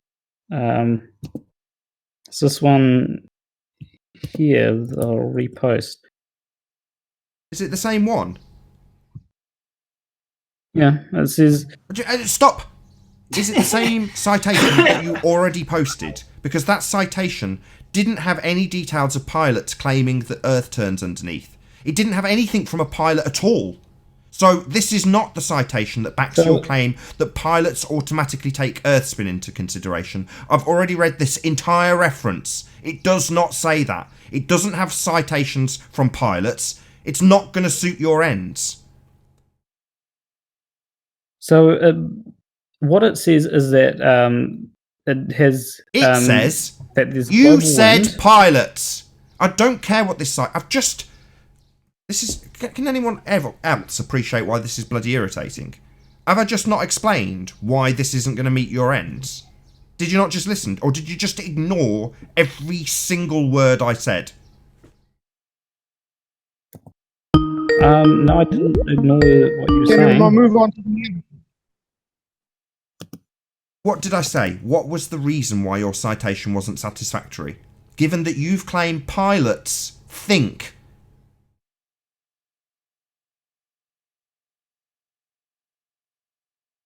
So,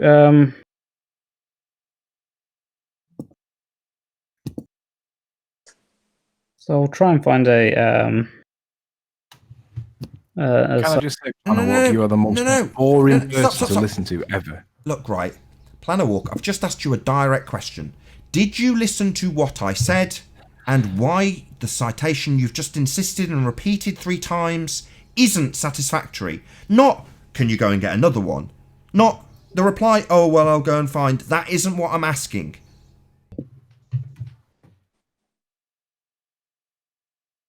So, maybe I did miss what you're saying about why my citation wasn't valid.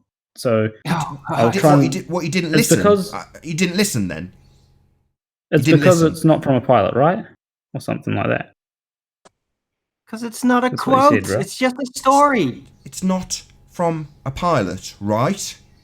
Your claim being pilots automatically take Earth rotation into consideration.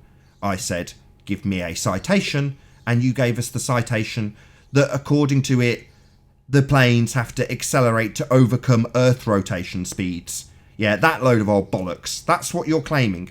Not from a pilot. So just because it's not from a pilot, generally, I don't think it's the pilot. I don't think it would be the pilots that would actually come up with the times. It would actually probably be someone else. Your claim, pilots, specifically, that specific type of person, pilots, automatically take Earth rotation into consideration. That's why they don't declare it on the tannoy. That's your claim. Now you're saying, I don't think it really matters to cite a pilot. Can no one else appreciate why this is unbelievably frustrating? Can no one else appreciate why this is unbelievably irritating? When the person who tells me what a sodding pilot thinks, and I ask him to cite it, tells me that it's not important to get the opinions of pilots. I just got here and I'm already frustrated. PlanarWalk's the most boring person to listen to ever. Can I have a few minutes? Can I ask PlanarWalk one question? Go ahead, Chocolate. I'm done with him. A few minutes ago, PlanarWalk, you said something about flights taking longer to go from New York to LA or from LA to New York. I don't remember the exact city because I'm working, so excuse me. But did you say, is that what you said? Longer to go from New York to LA. You said what? It's longer to go from New York to LA. Than from LA to New York. No, it's right? longer to go from New York to LA than it is to go from LA to New York.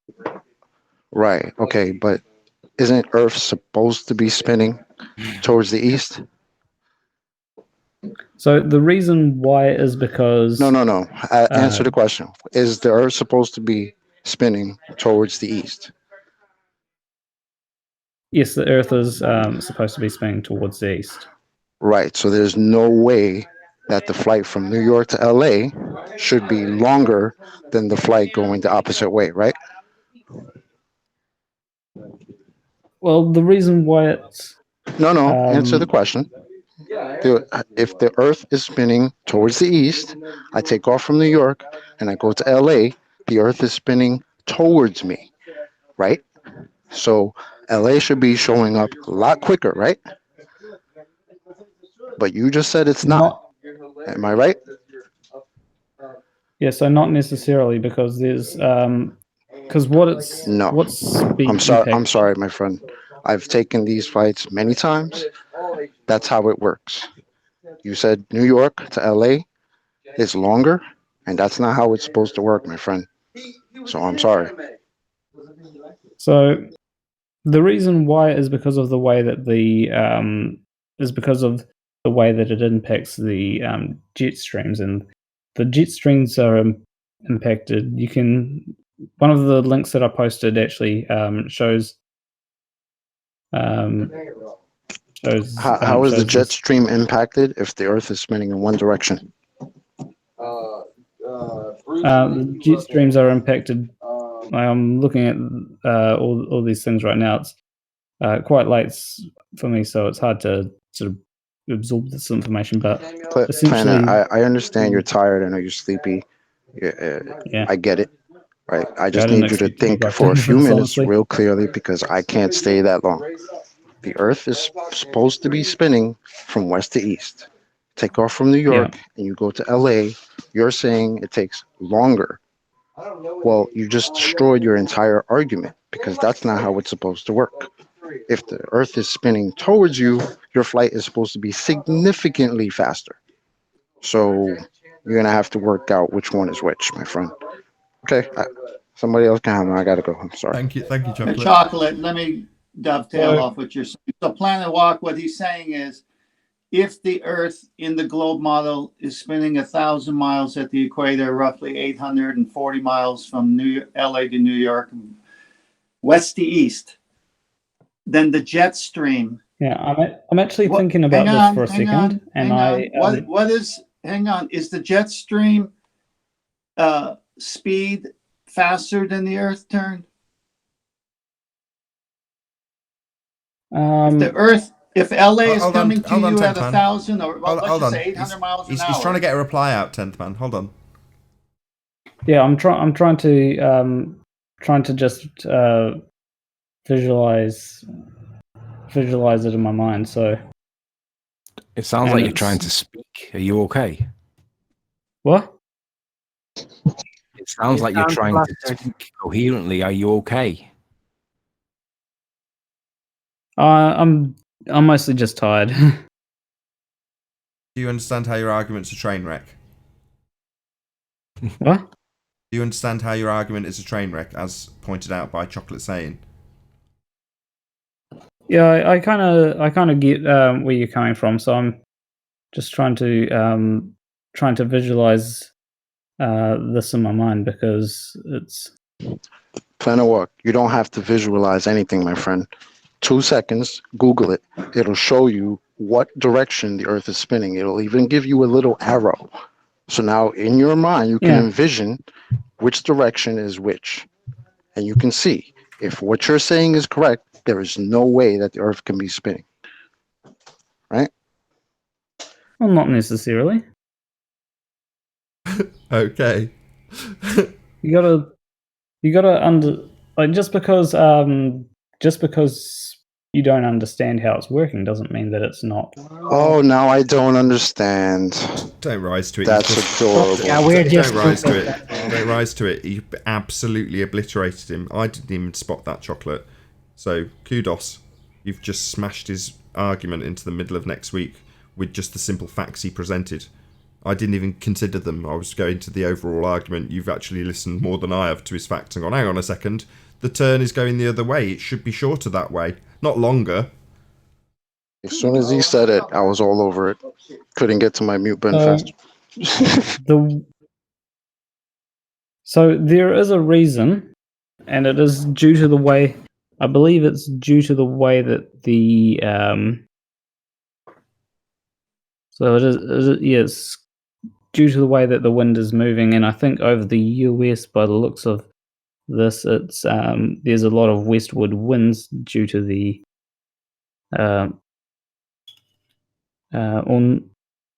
was it westward? No, it's eastward winds due to the Coriolis effect. Yeah, maybe you want to figure that one out before you start presenting it.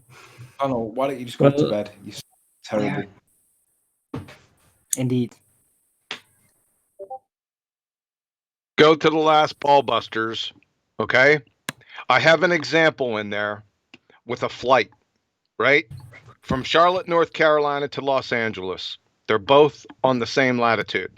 It gives all the information. Start there, then come back, okay? From what I just heard, you wasted an entire show with your tiredness and your tired computer, right? Well, I could actually probably go. Is that correct?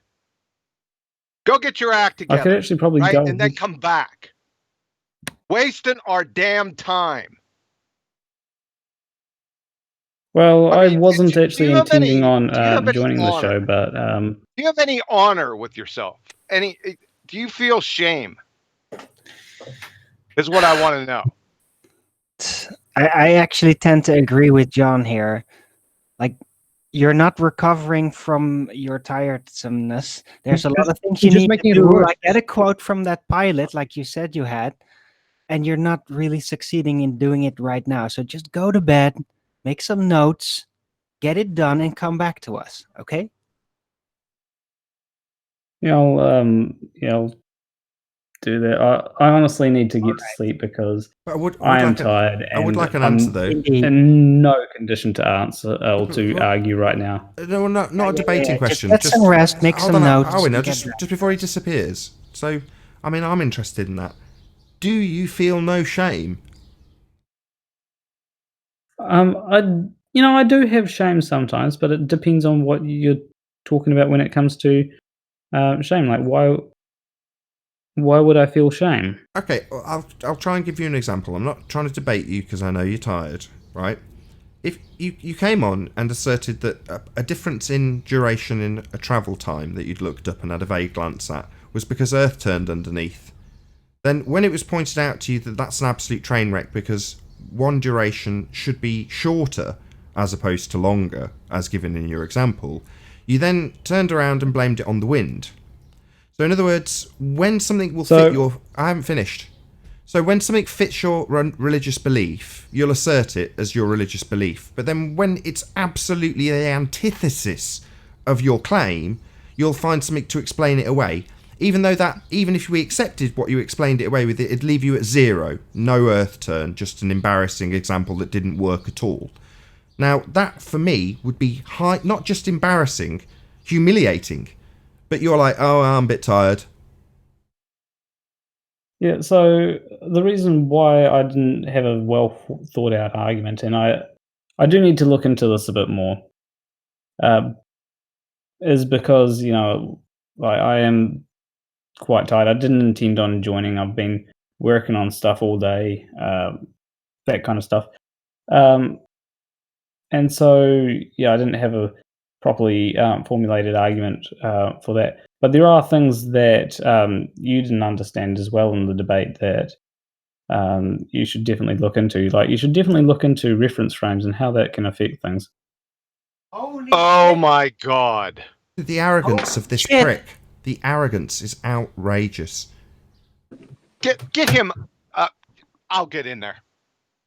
Hold on. I don't know what you're going to do. I mean...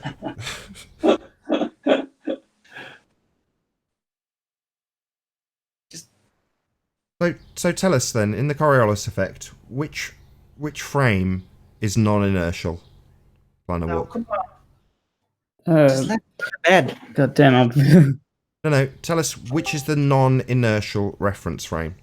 The non-inertial reference frame. So that would be the reference frame that doesn't have any momentum with it. You tell me. You're saying the one without any momentum is the non-inertial reference frame. Wrong. I think so. I'm just trying. So you think that the non-inertial reference frame is the air?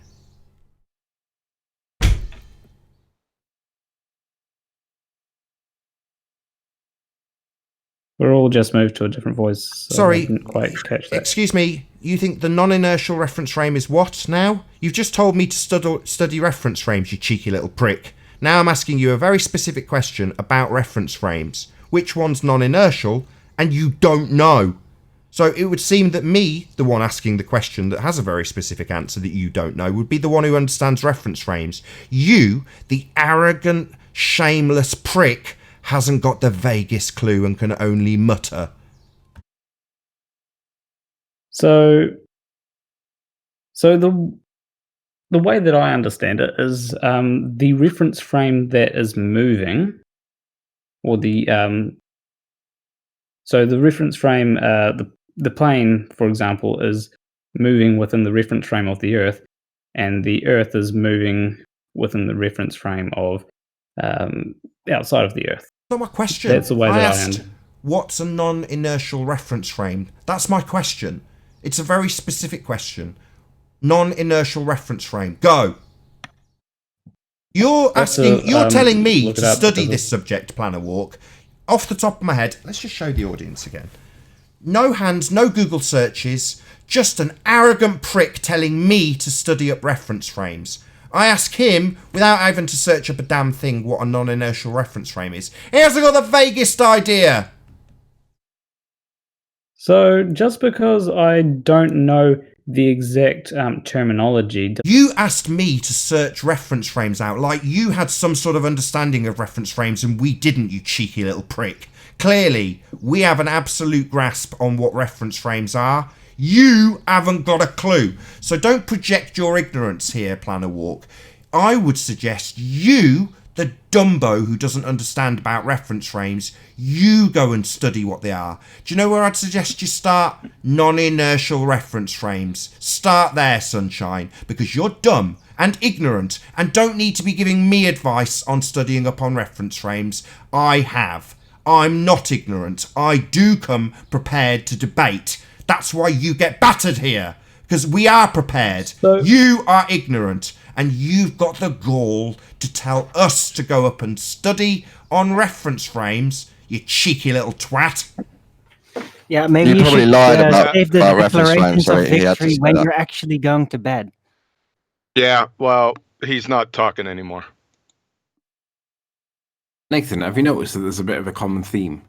If they get cornered, or we get to a point where there is an interpretation issue, and as the viewer, you've got to decide which one do you think is probably the most accurate, we always get the assertion that it's because we don't understand whatever the topic is in hand.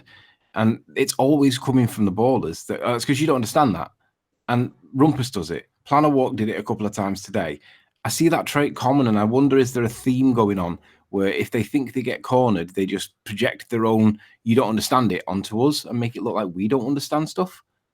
Just pay attention to how these guys seem to have a similar strategy to each other, and we wonder how they're actually working together. Well, no, that's just common human nature. Project your ignorance. Oh, you don't understand. You just don't understand. You can see the little 4-year-old boy. You just don't understand. Yeah, I understand. You lying little sod. No, that's not common human nature. No. Okay. That's lying psychopath. Okay, lying sod nature. Yeah. Wow. It's a technical fallback argument to basically use the peer pressure of the body of science in some kind of sumo wrestling contest. And whenever they lose completely, especially in the moment, then they'll just say, yeah, you don't understand. I got an entire body of science. And they might appeal to, yeah, you just have to study into it. Just look through it, spend hours and hours of work. You know, they just want to silence you by putting you to work. Well, Yes. hours and I hours got of a work, question. and I have a question. his- Don't talk over me, Chocolate, this time, please. I got a question. I got up. I'm sorry. I got up late this morning. It is 9:29 where I am. You started at 8 o'clock. Can somebody tell me, did PlanarWalk take the whole hour and a half? Yep. Even before the debate, he was a waste of time. Looks like we need to have another meeting, right? The guy can't speak. Listening to him talk was like plucking teeth at the doctors. It was It's horrendous. partially my fault because he came in, we did housekeeping, excuse me, and each and every question got the same sort of response, which is, well, I'll assert gyroscopes for axial rotation, I'll assert, begging the question, earth curve mathematics and globe models for curvature, and I unpicked them all. And bugger really, because my intention on yesterday's show, Discord goes down, today's show, I said to myself, as soon as housekeeping's done, hand over to whoever starts the argument up. PlanarWalk's on at the beginning of the housekeeping. I'm the one asking the questions. He's already engaged me directly in conversation. In other words, he wants it out with me.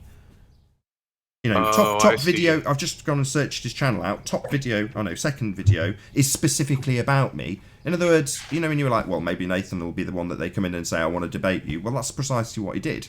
So I'm not in a position to hand over to Chocolate or hand over to Chemo. And all Chemo does is want to give him bloody therapy. Yeah, I see how it went. Maybe I don't want to talk about in-house business. Maybe we ought to consider the housekeeping as separate, get through that, and then go to... We can talk about that. Sorry about that. Isn't that the point? I've toyed with this. No, I don't mind talking about this on a recording. I mean, housekeeping... If I just put it to the regular panel members, then they're not, on a fundamental level, they're not out there looking for Earth curve, are they? If you know what I mean. Right. Got always been. Yep. Go on, Flatsoid. I said yes. If it's just going to be the panel, it's always going to be no for every answer. So. Yeah, that's correct. I didn't think about it. Sorry, it's early in the morning. You're right. I'll try to think of another way around it. I mean, what I'll do... No, I've already decided what I'm going to do. When it comes to... Even if that happens... I mean, the housekeeping questions are there to keep the show relevant each and every time that the show starts live. Well, that's worked, but because it was housekeeping, I've decided I'm going to take the reins. Well, as soon as he made a claim, I should have just immediately handed over to whoever argued first. Well, you got to number 3, gravity, and we haven't got any further. Yeah, got 3 housekeeping questions. Good morning, everyone. Hey, JM Truth.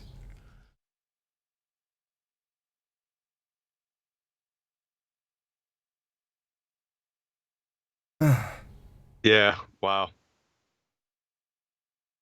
I mean, I don't know. I don't have any problem with PlanarWalk chewing out the show, as you call it, because he's making globehead claims. What's wrong with that? That's not a waste of time. That's true. I was thinking initially, you know, if you ask a ball earther, is it a belief or is it something that you know for a fact to be true? So if it's a belief, then you can't really argue somebody's idea. It's their belief. Okay, have a nice day. But if they think it's an actual fact, there's actual proof and science and evidence, well, that's a different story. Now they have to obviously present that. But PlanarWalk here is just giving me his belief, what he believes, what they have. And so that's why he's very nonchalant. Oh, he's like, you know, yeah, we've got it. They've done it. He doesn't know what he's saying. Well, that's why, Spurs, he destroyed himself. He didn't even understand what he said. As soon as he said it's longer to takes longer to go from New York to LA, he was done. How are you trying to? Did anybody ask him what the Coriolis effect was? Did anyone ask him what the Coriolis effect was? Yeah, I did. I'm pretty sure I did. Did he define it? Yeah, he defined it with what? No, I defined it when he described his gyroscope example in the first instance, 2 reference frames. Next, it's probably a good idea to have them define it, because then you can nip it in the bud right there. If they don't know what they're talking about, then it would stop the argument. Well, right that's in what its I was trying. So I'm let him make his claim. That took about 35 seconds. Then I said no, because that's a demonstration of Coriolis. Planes would therefore have to take a longer duration, and he basically brought up a reference that claimed that they did. In other words, supporting his claim that Coriolis, the planes are affected by Coriolis effect. And in his reference, it said that the planes had to take off and then increase their speed to overcome the speed of Earth rotation. Whoa, wait a second. Where was this reference from? It's in the Discord live chat. I'll just read the line. And he thought it's a citation. He gave a citation or a reference? He gave a reference. Flying west, it decreases its speed relative to the surface of the Earth, and the Earth slips by. Wait, no, that's not the one. Bear with me. Right. Although that one's bad enough. I'm trying But to I find don't think it too. they really understand the differences with fundamental things. I mean,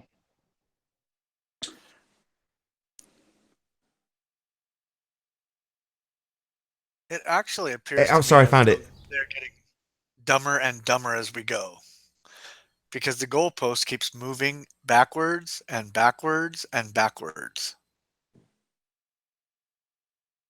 The plane increases its speed relative to the surface of the ground, to the Earth, and begins to overtake it.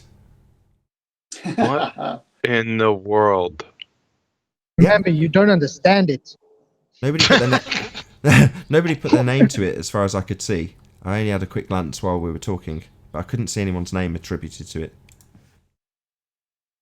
Can you publish that on your channel instead of Discord so we can all see it? Oh, you want to see it in the Hangouts? Yeah, no worries. Oh, definitely. And then I got a question for Spurs. Hey, yeah, and Nathan, before you leave, before you close up shop for today, I got a short presentation, maybe 5-6 minutes, calling out one of the idiots over there on Jose's show, if you will. Yeah, 10th man, go ahead.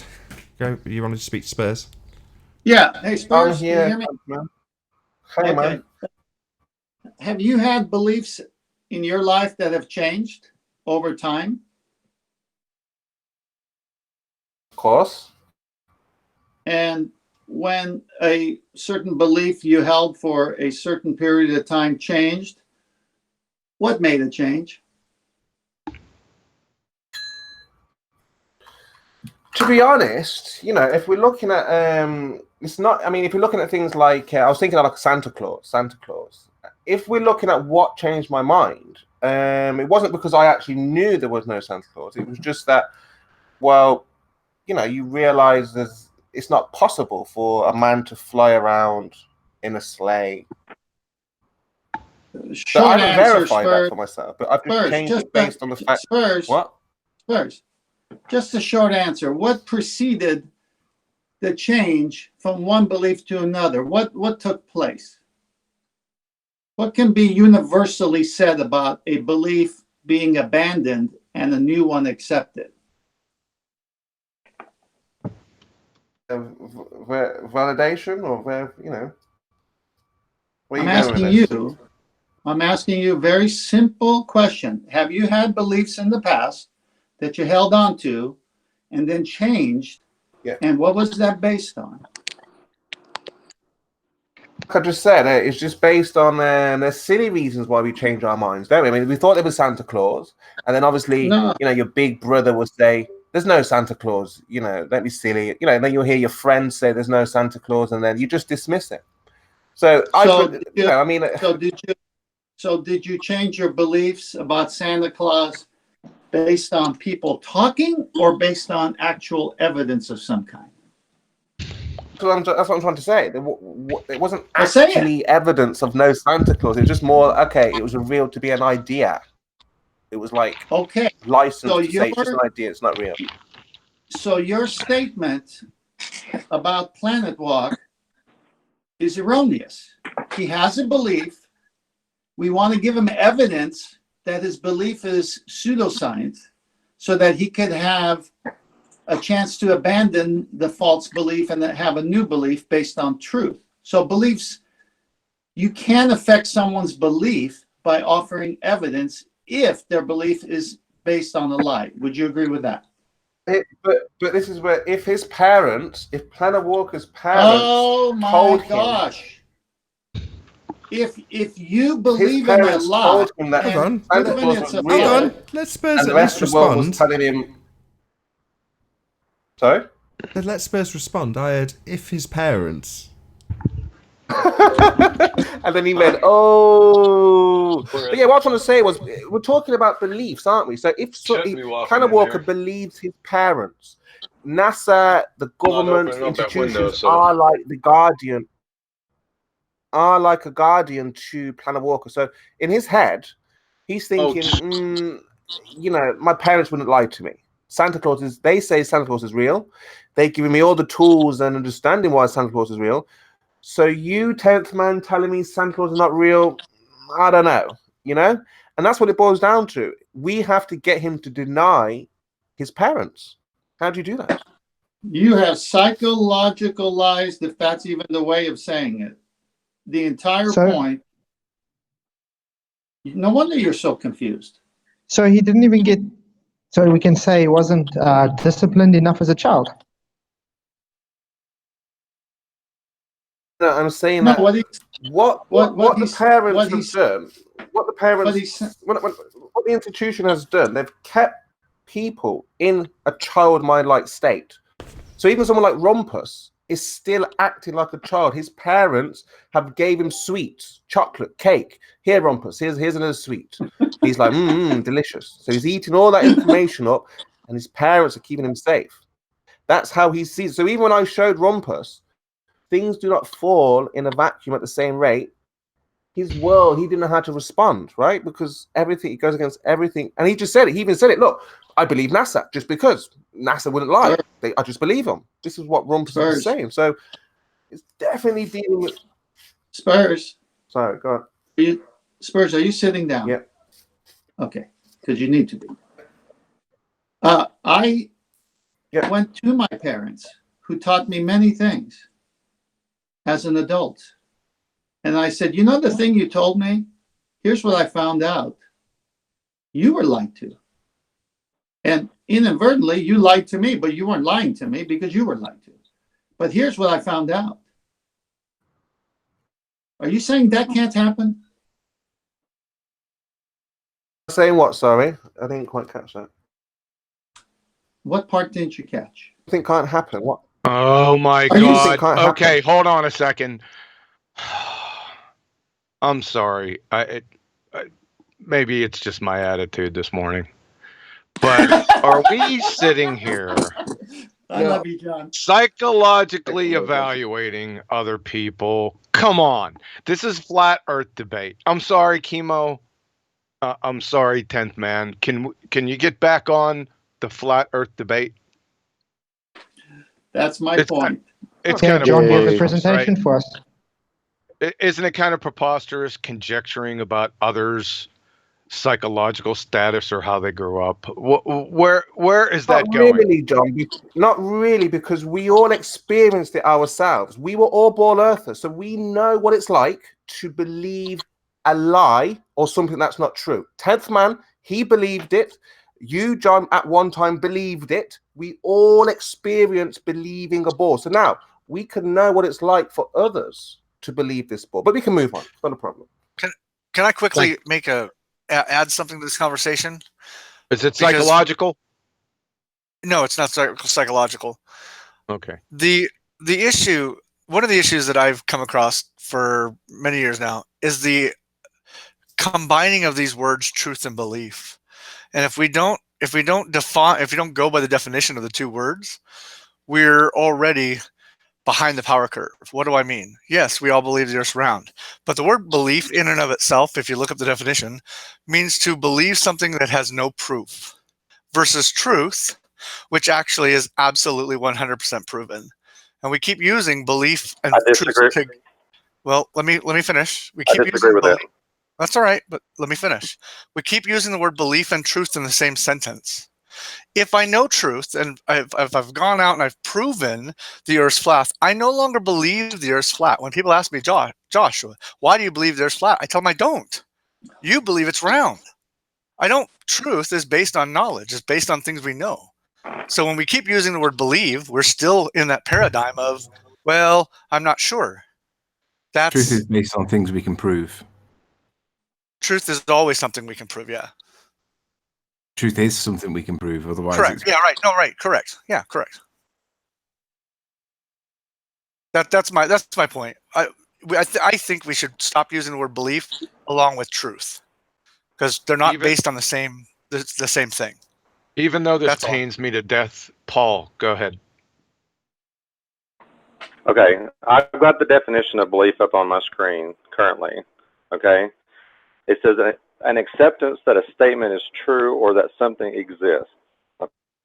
Now, it does not say anything about whether you believe in something false or anything like that. You can have beliefs that are false and beliefs that are true. Wait, the keep word reading the belief definition. is not a bad word. The second part of that definition says it's based on no actual fact. I have the definition. I can pull it up if you like. Where does it say that? I don't see that on my screen. Give me a second. I said it. Yeah, he's going to pull it up, Paul, because I've seen it. I have a little spill on belief and knowledge, so... I have a whole video on belief and truth.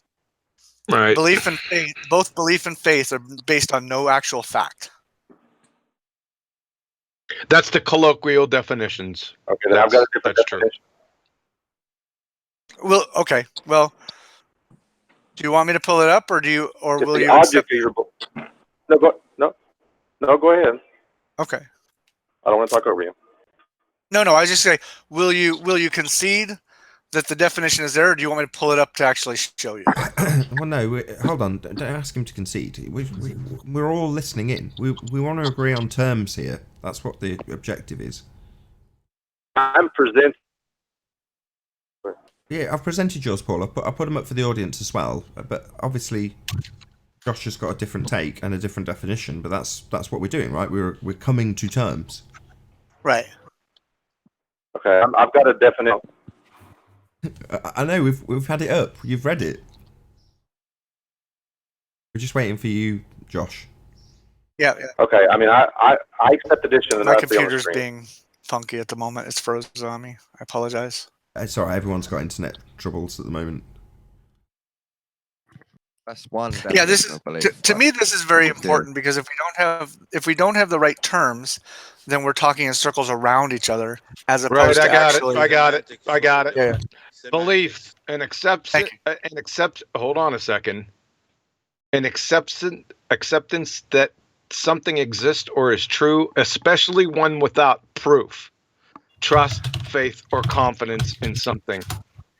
Okay? Where faith also, this is the colloquial definition. Anthony, can you go on mute?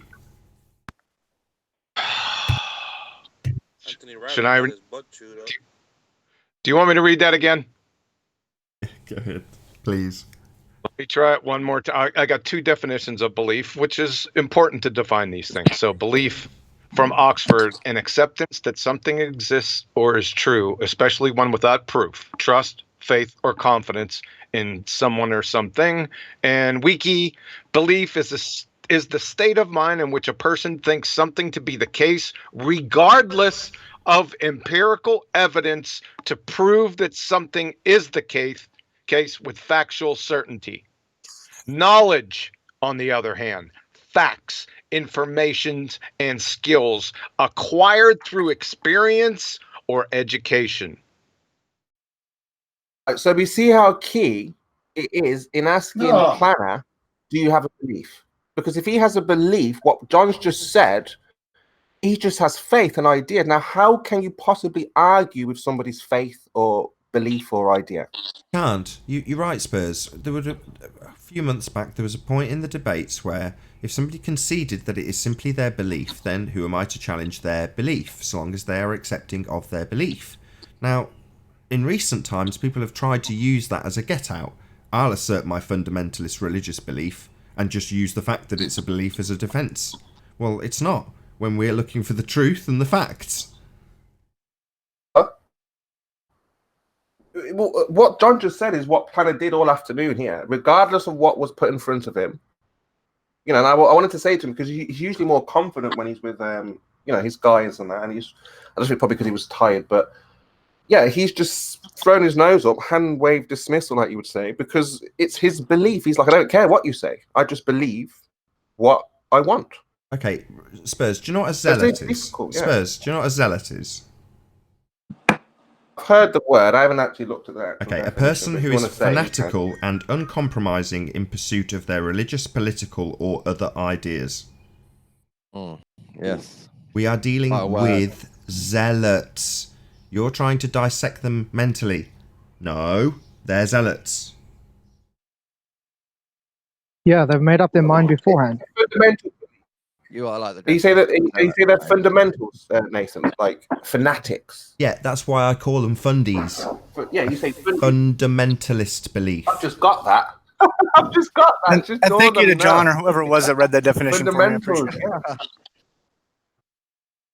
it. Yeah, no problem. With your rhetoric as well, Nathan, I've just got to remind you. Is 10th man gone already? No, I'm here. Can you hear us, Menace to Sobriety? I'm here. Yeah, I can hear you. Can you hear me okay? Yeah, we hear you clearly enough. I got a question with this truth and belief thing. What about a guy like Joshua, for example? He's got the evidence that he needs to know that the earth is flat, so that it's not a belief for him. But to me, that evidence that is good enough for him isn't good enough for me. So then I look at him and I say, he's got a belief that the earth is flat, because what he considers good enough evidence may not be good enough for the next guy, right? I think it all falls down to opinion at the end of the day. Hold on. I want 10th man to address that. I am correct in my assumption that you were the person in the chat yesterday that said you wanted to specifically talk to 10th man. Is that right, Menace? Yeah, well, I'd actually like to schedule like a real debate with him. I just walked in the door, so I just jumped on and see what's going on. No, I just want to establish that. I'm not saying you must have it out with him immediately. I'm just trying to establish what you wanted, and if you were the right person, I'd mistaken you for someone else.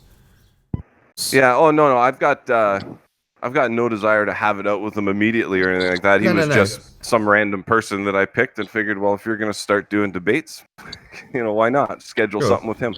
No, I'm sure, because 10th man will be disappearing shortly anyway, because he's got actual work to do. So, maybe if you're around tomorrow and 10th man's around tomorrow, yeah, that would be ideal. Hopefully, after What's the topic? What's the topic? Anything's good by me. What would you like? What are you most comfortable with? Pizza. I love pizza.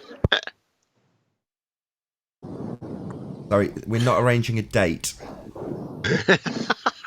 Well, no, I mean, wait a minute. The guy, unbeknownst to me, communicated with you, I guess, from the sound of it yesterday. I'm hearing this for the first time.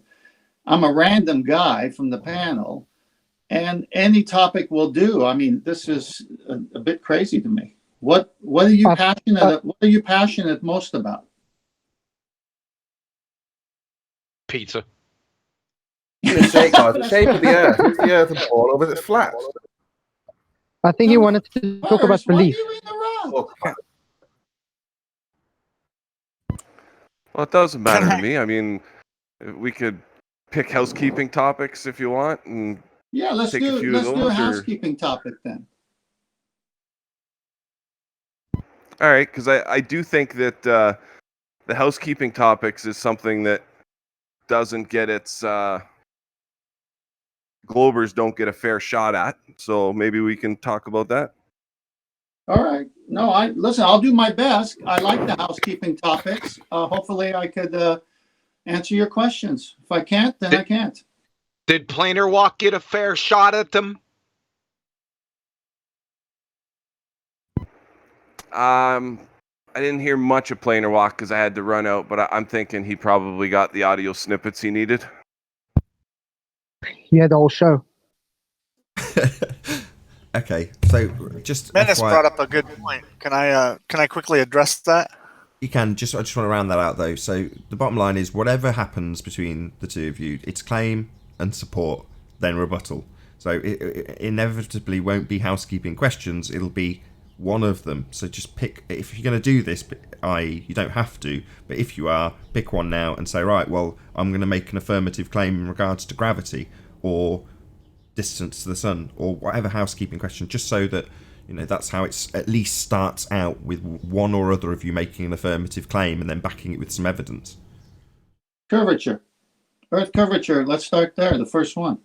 You happy with that, Menace? Maybe tomorrow if you're around. Sure. 10th man's around. I want to keep it relatively casual because I know you did. You just mentioned it in the chat when I was saying on the recording, well, if somebody comes in and happens to start on chocolate and you're like, great, well, 10th man then, I want to debate him. It was as random as that, 10th man. I don't think it's anything personal whatsoever. You are just a random panel member in this regard.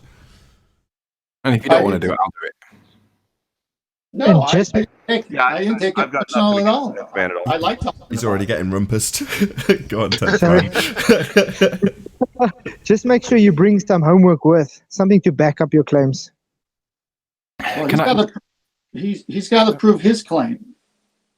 Because the Earth is obviously and observably flat. Can I just intersect with a slight detour? I was trying to get this in housekeeping, but for whatever reason, it didn't happen. I'm going to play the part for this example of a baller, and I'm going to do it in the best way that I can, given the way that ballers do. I'm going to make a claim that I've got evidence to prove gravity. I'd like someone to volunteer to argue against me, and I'll be the baller, and you're going to critically analyze the evidence that I present and tell me what's wrong with it. There is things that, I just want to present it as gravity, and I want someone to counter me as a flat earther. So does anyone want to volunteer? I volunteer, Nathan. Okay. No, we know Gravity, the answer.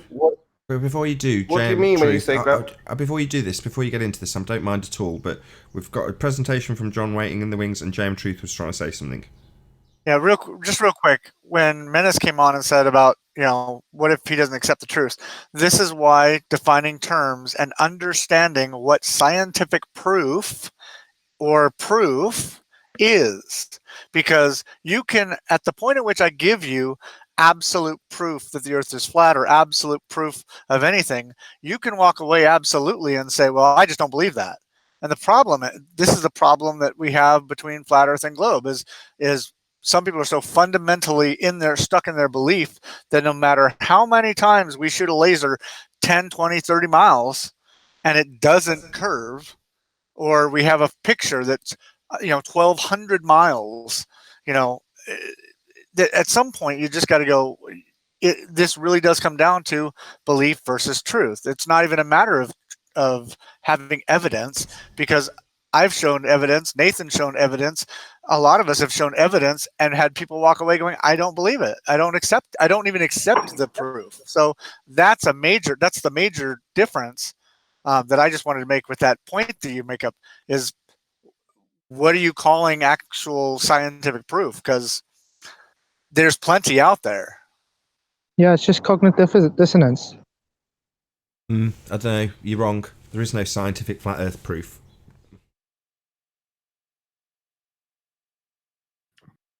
Nathan, you don't think there's scientific evidence of the Earth being flat? No, there can't be. The Earth is flat, right? That's not a cause and effect relationship. Okay, so the scientific method is only for cause and effect from your perspective. No, that's what it is. Not from his perspective. That's what it is. So if I use the scientific method to measure something, I can't use the scientific method to measure something? No. My son can go measure a bread box. That's not scientific evidence. Do you know what the scientific method is, son? Yes, I do, and I'm not your son. Oh, okay. Tell us the scientific method. Give us just the three main steps. I'll tell you what. Let's make it easy. Hashtag. Let's make it easy. No rumpusing. Hold on. Scientific method. Look. Right, let's keep it civil. This is flat Earth on flat Earth action, Everybody's keen. Just let it be Josh and QE, please. So my question is, are you of the opinion that experiment is absolutely crucial? That is the quintessential tenet of the scientific method. Yes or no? Yes, absolutely. Okay. Here's my next question. What are the three constituent parts of the scientific experiment? Hypothesis, the variable, and then testing it. Hypothesis is not a part of the scientific experiment. It's done before that. So I'm going to ask you one more time. I'm going to be real clear. Give me the three constituent parts of a scientific experiment. Okay, let's skip this and just tell me what they are. That's what that's what the problem is here. Because if you knew what the scientific method was, you definitely know what the three constituent parts of a scientific experiment is. And you're trying to lecture us on what the scientific method is. Do you see the problem there? Yeah, it is frustrating, isn't it? Yeah, So, I've taught a whole class or I teach a class on the scientific method, bud. So I understand. I'm just what do you teach it to? Romper room? Romper room? Is this who you teach it to? Hang on a sec. If you teach this shit and you don't know this shit, how is it you're teaching this shit? Well, would you like me to present that? Because actually I also have dyslexia and short-term memory loss because I'm a veteran of combat. So when you're putting me on the spot, I've got to have my notes in front of me. Sorry, that's just the way that is. Jesus, dude. So, okay, no problem. Let's finish this up. Let's finish it up real quick. Hold on. Let's finish it up real quick. Hold on. No.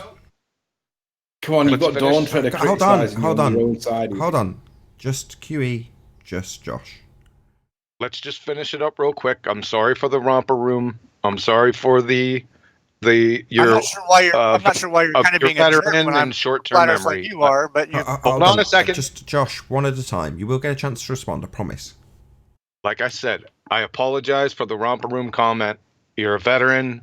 I'm retired military. I understand all those things. Let's put those aside for a second. Okay.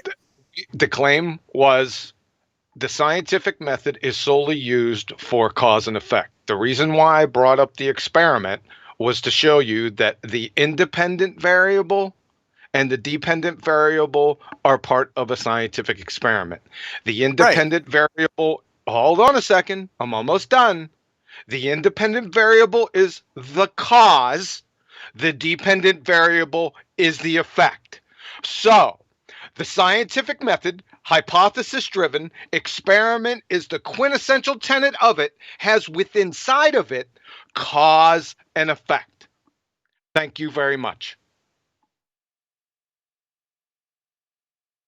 Did you want to respond? Because if not, the supplementary point to that, Josh, is that if you're to assert we have scientific evidence of a flat Earth, then that would be an incorrect assertion to make. And it's not just because I want to have a go at you. I'm not just being pedantic. No, that's fine, Nathan. My understanding has always been if I go out and design a hypothesis and go out and measure, for example, I do a laser experiment or a sight experiment. Okay, and I do all of that according to the scientific method, that's not a cause and effect, but it is I understand it's a measurement, but it's still according to the scientific method. That's always been my understanding. If I'm wrong, I'm totally willing to say, hey, okay, it's just a measurement. But I don't think it was all that important to make a big to-do about it in the sense that when I'm talking, I'm using loosely the fact that we're testing these things, which is what we're supposed to be doing, versus not testing. Okay, if you can, yeah. So it's critical. The reason it's critical is because our opponents, who have the fundamentalist sphere belief, use that same exact juxtaposition that you have used between measurements, mathematics, and science, establishing the cause of an effect. So it seems like we're being unnecessarily pedantic when in reality it's the most critical detail in this argument. For example... No, and I completely understand. And like I said, you don't completely understand. You just keep talking while I'm in the middle of explaining. I'm sorry, Nathan. No worries. It's the most critical detail. For example, you have astrophysicists who will take measurements of things they observe in the sky, and then claim that it's science whether you like it or not, when in reality it isn't science. And worse still, by claiming science, the establishment of a cause for an effect, they are actually the perpetrators of pseudoscience, one of our strongest arguments. So when an astrophysicist says he has measured something and asserts that he has adhered to the scientific method, as you have done, and we call them out as pseudoscientists by asking them for their independent variable, and they go, I don't have one, they instantaneously become discredited as pseudoscientists because they've claimed science like you have. So given you're on our side, we want you to adhere to the same standards as real science would, which is to say cause and effect relationships, observe phenomena, step 1. So my last point, you started with hypothesis when you gave your example that you claimed adhered to the scientific method, and then you went on to explain a measurement. In reality, step 1 is observe a phenomena, otherwise known as an effect. Right. Your observed phenomena becoming your DV, or dependent variable. So the effect you observe is your starting point. So obviously, if your starting point is effect, you're trying to figure out the cause of it. That's science in essence. But what's claimed as science is a whole multitude of other things which are absolutely not scientific, but still definitely used to assert cause. Why is that building disappearing? Oh, well, the cause is Earth curve. So our opponents assert cause and effect relationships in the first instance, and their priests assert science. That's why it's important. I get it. I stand corrected. I get it. Did you want to... I don't mind. Everyone's asleep here, Anthony. So if you wanted to do your example, and I don't mind if someone wants to play Poe for you, and then we've got John's example, and then we'll round out the after show. Hopefully it'll be less than half an hour for those two things. Hopefully if I can nominate Chocolate, if he's up for a bit of friendly banter, not designed to trip him up, just to see if he's switched on. Chocolate, are you up for this? Seemingly not. Anybody else want to play the victim? Who wants to play Flat Earth victim? Anthony the Poe. I don't know what that means, but I'll do it. Anonymoto, I had first. Yes. Let's go. I don't know what I'm doing, but go ahead. Am I a baller or am I a flat earther? You're a flatty. No, I'm going to be the baller. I'm going to present my evidence for gravity, and I want someone on our side, the flat Earth side, to challenge it critically and tell me how stupid I am. I'll give it a shot. You up for that, Anon? Yeah. You're cool? Yeah? Let's go. Let's do it. Right, you're on. Go. I need to screen share. There's no trips in this. There's no gotchas in it. It's just a case of can we, if I present this as evidence of gravity, can we critically analyze it on our side so that it's not Nathan doing it or me or John, it's somebody else. So I'm going to say this is proof of gravity, you morons. This proves that there is a mass attracting mass. And what this is a weight being hung from a twine attached to a set of scales. And the weight measured, the last two numbers are what you need to be looking at. 6, 6. Whatever the rest of the numbers are, doesn't matter, but it's 6, 6 is the last two numbers. And then I'm going to get a big Cavendish lead ball. I'm going to pull it underneath the weight. And because it's in very close proximity to the weight, the mass of the lead ball is directly pulling against the mass of the thing. And now it goes up to 6, 7. And that proves that there is a mass attracting mass. What have you guys got to say about this? So what I'll do is I'll just show it again from the bit where he pulls the ball in. So do it without the editing, please. Yeah, that's the key point. So I was told this was proof. It was supposed to be a non. Damn you, Travis. Hold on. I don't want that to go sparingly though. So can you repeat yourself, Travis? I said or requested that it be done without the editing. Yeah. But here's the thing: even if they did it without the editing, it'd still be suspect because I mean, these days you can have, Barack Obama sing, "Happy Birthday" or whatever.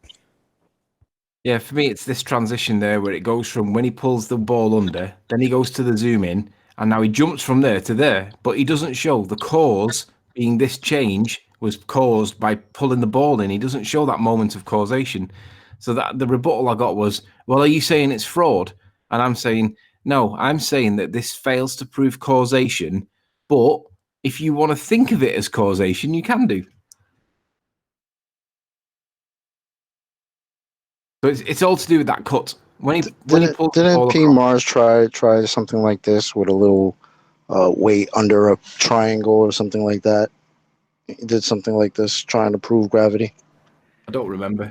It's just this cut now. Once it makes that cut to there, he hasn't shown what's caused that to do that. He's implied it, but not expressly proved it. And I was being told you keep that this repeating proves yourself. gravity. I want this to It be an also argument. could prove Oh, God, electrostatic hold on. I just want this to be a claim, not 5 repetitions of the claim, Anthony. Typical globehead. Right. So what's the rebuttal then? We've had don't like the editing so far. We've had the fact that it's video and there's a cut, and even if there wasn't a cut, if there was not a cut, it'd still be suspect because, like I said, the camera work these days are just ridiculous. They can do anything. I've seen Avatar, so that means nothing. We've got that. Number two is the anything further static. Number two is the static electricity that's within that iron sphere, and static electricity is a thing. So unless they have accounted for that, unless they, grounded both those things before they brought them together, it's still unknown. Okay. Anybody else on the panel got any other rebuttals for Anthony? If Lily will be quiet for a second, I can try to. I've thought of a possible thing that could cause it. There's less. Of course, so she decides to do that. Sorry. Let me see if she can calm down. Then I'll get back on. It's just like Eleanor. Any response to the rebuttals you've had so far, Anthony? Then I'm going to summarise. If not. No, I think the point's been made perfectly. I think that it is all about that cut. It doesn't show cause, it doesn't prove cause, and if you're a ball earther presenting that as proof of mass attracted mass, then that debunks Einstein, and Einstein's considered to be the current science. So good luck with debunking Einstein that everybody apparently accepts according to what we're told. Any more for any more? When this is Paul, go ahead. Just do it with the screaming. Okay, I don't mind. she gets quiet. Then okay. Basically, one of the other factors too is there's less air actually when the ball's moved into it. There's less air underneath of the triangle, so the barometric pressure could be potentially reduced underneath of it. So that could be a factor that's causing it to seem heavier because there's less air. I know that it doesn't sound right, but if relative density is a part to play in it, then that could be a factor as well. Okay. Any more for any more? Is that it? I want to exhaust all of them. Right. Bad panel. All of you. Very bad panel. Everybody bend over and get spanked. Right. Precisely. You are all terrible. Right. What does John do? Just think, what would John do? Not an observed phenomenon. Observable phenomenon. Right. A non, you beautiful bastard. You were in there first. But listen, I'm going to say something and then I'm going to hang up. Say it again. Just the say same it again. quantum, no observable phenomena. The observable phenomena is conjured up within the apparatus. Beautiful. But the same thing can be said. But the same thing can be said about quantum eraser experiment. So I'm going to leave now. Good day. Don't hijack the point. Because John, I don't want to get banned. Don't hijack the point to make your own point. Right, stealing your motivation out of this point. There's been an argument. Motivation. I've been really patient. I've let everybody get their points out. Right? Did you have this point to insert then? No. But now I've tried to make an actual point. You're going to rumpus the shit out of it. It's unreasonable, Anon. Right, there's a real point to be made here. Not your little aside. You can have that whenever you like. Just not at this very moment. I mean, I'm serious. Do you think this is the appropriate moment, right? So everybody's had their 2 pennyworth. I've said they're all bad, jokingly. And then it's time to make the actual point, the devastating bit of the argument. You do it, but then use that to make another point. That's totally unreasonable, man. Come on, play fair. You want to get his ass tore up again? again? Can I please say something? You want to get your ass tore up again, don't you? You're a supernatural bird nest idiot. Oh, God. Now it's Yeah. lost in rumpusing. We could have had, right, this could have been, right, a little bit of education for the viewer. Somebody could have actually realised, but now it's going to get lost in this nonsense, isn't it, Anon? Rather than the point That's why I getting said made... I was going to hang up. I'll just drop. Oh, why? You're the one that actually made the point. Ugh, unbelievable. So Rage quit instead because he doesn't get to hijack this point, which nobody made until the point that I said bad dogs. So observed natural phenomena. What's step one? If this is claimed to be scientific evidence, nobody's made that claim, but it looks pretty sciencey to me, and if it's not, it's just a contraption. We ask for scientific evidence of gravity, that's what this falls under. Demonstration, claimed to be demonstration of gravity. Step one, what's the phenomena that we're observing? Oh, what's that you say, the number changing on this man-made machine? That's your phenomena. Correct me if I'm wrong.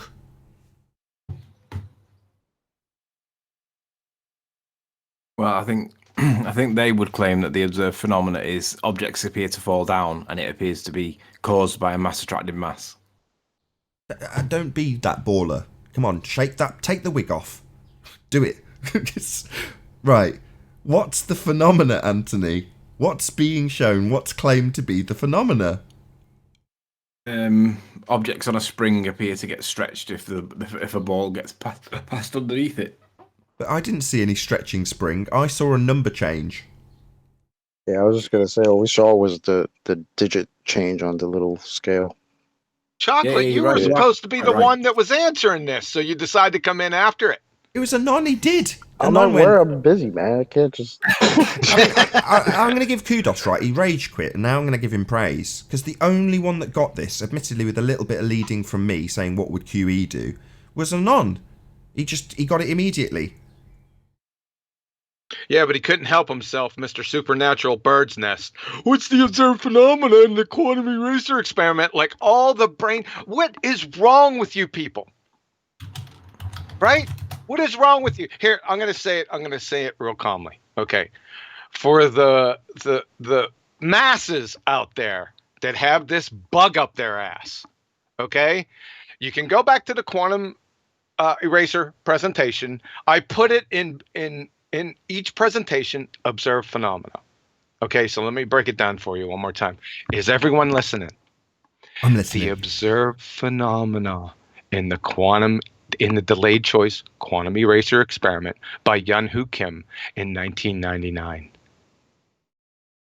Diffraction. Okay? Thanks.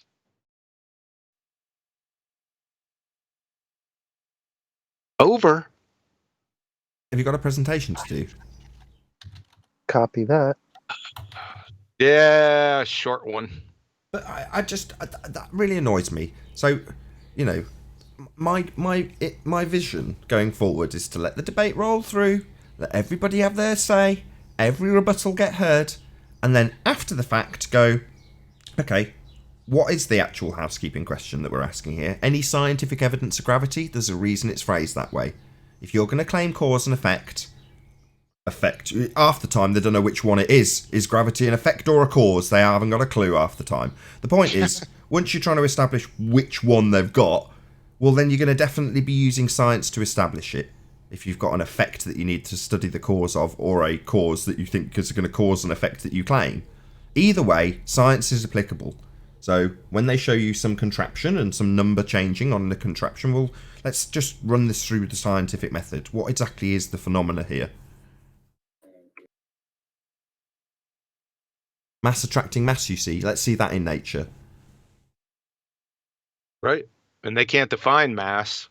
They won't even be able to get past that. But usually we give them a bone, we let them get past it, and then they train wreck themselves with the independent-dependent variable every single time. I mean, I did it with Anthony the other day, and I was like, hang on a second, can I catch Anthony out on his experiment? I was like, okay, well, what's your observed phenomena then?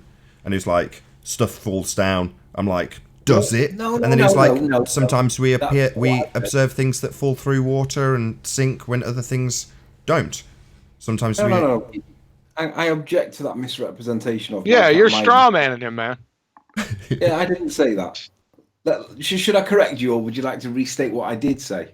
No, you correct me. I sort of semi-intentionally did it. I can't remember. I can't. Rebuttal. Well, I asked you what did you think of my points, and you said, "What's the observed phenomena?" And I said, some objects appear to go up, some objects appear to go down, and some objects appear to suspend within the medium. And your reaction was, "Meh," and I was like, "Yeah, it is valid." No, it is valid. You know, I can easily picture watching a leaf on the surface of some water for a prolonged period of time, and eventually, given enough time, it would sink. Yeah, it is valid. You know why? Go on. Because I gave it to him. Because it's mine. Hang on, I don't think John did give me that. Well, it stood the acid test. I had to immediately. Hold on a second, Nathan. Now come on now, Anthony. Did you? Maybe you did. I can't remember, to be honest. But I won't remind you. Remind me. I don't remember. But did you? Yes. Like I say, but that's okay. It's not a big deal. It is not a big deal. It is, because it immediately passed the acid test. You know, I thought, there's no way I'm going to have some tosser in the comments saying, "You didn't ask him if he got an observed phenomena." So I was like, "Observed phenomena, please, Anthony." And immediately, I had to immediately concede. I was like, "No." I think someone like Spurs took up the reins after I'd just been pummeled. And I was like, "Look, man, I've just shut up because I've been pummeled by him. If you want to carry on, go ahead."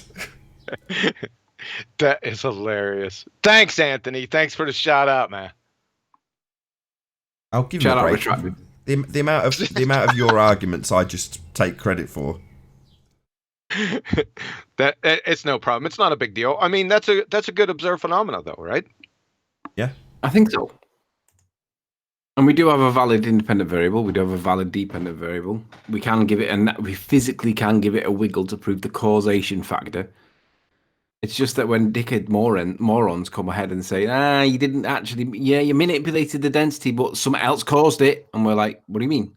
Something else caused, so you're dismissing the independent variable that I did manipulate for one that you imply that I didn't. Riley, you didn't manipulate it because of my lack of understanding of how it's manipulated. It's not manipulated. Sean G. Yeah, Sean Little G. His name Shout out retracted. His nickname's Sean Little G now because he doesn't understand Einsteinian gravity, so therefore it doesn't exist. So he puts his fingers in his ears and goes la la la la. Yeah, and we're going to talk about this here in a little bit.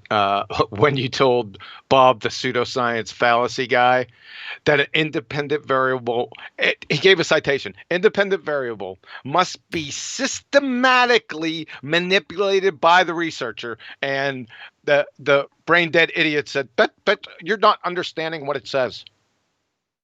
I couldn't believe it. Are you a grown adult? Yeah, he gave him he gave him 10 citations all saying the same thing, right? From different universities. Anthony, you're just not understanding what it's saying. Are you kidding me, Bob? Do you know? You mean like supersede? Yeah, supersede apparently means explains on. Because I forgot that. Remember in Sean G's little hangout? He said a couple of times, supersede just means it explains on. I'm like, what? Anthony, I'm going to tell you what. You keep on going on Jose's, you're gonna put me. They're gonna pound the final nail in the coffin, brother. Because my therapist needs a therapist.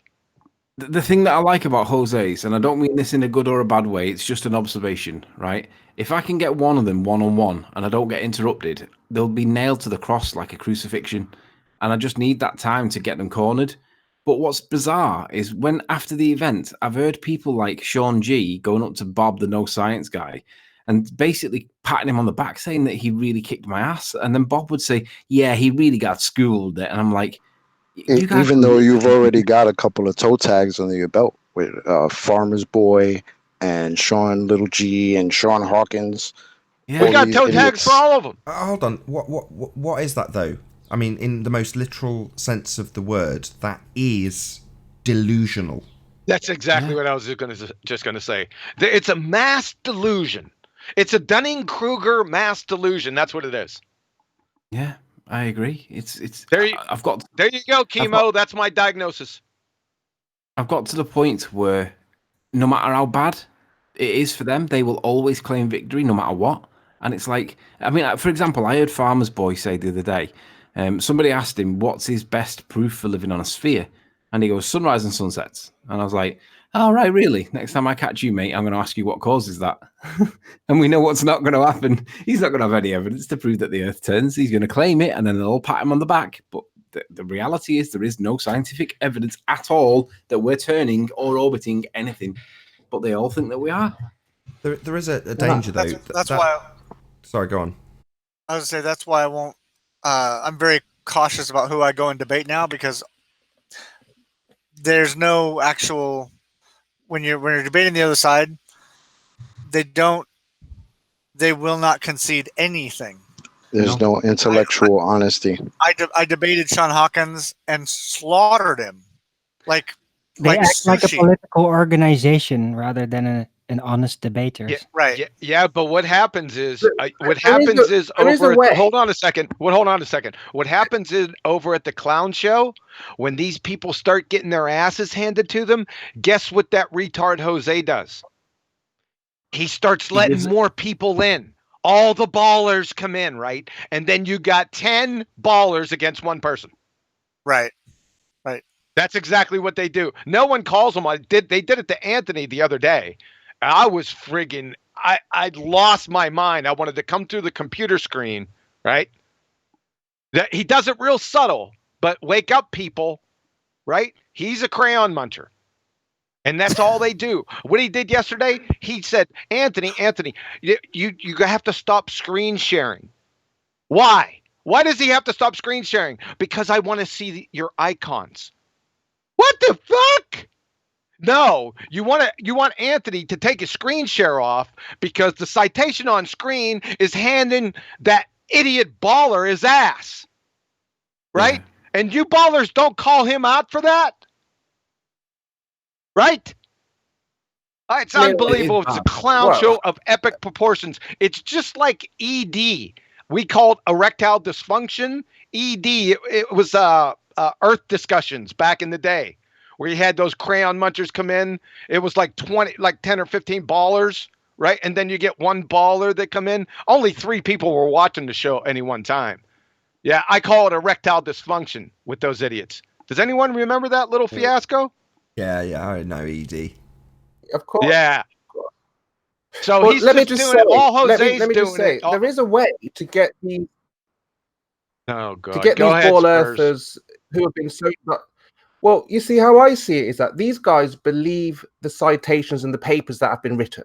The problem is that they've never seen the experiment that goes with the paper. So what I've been trying to do with the ball earthers, which is begging the question, which guys you don't like, but what I've realized is that they have a paper, but they have no experiment.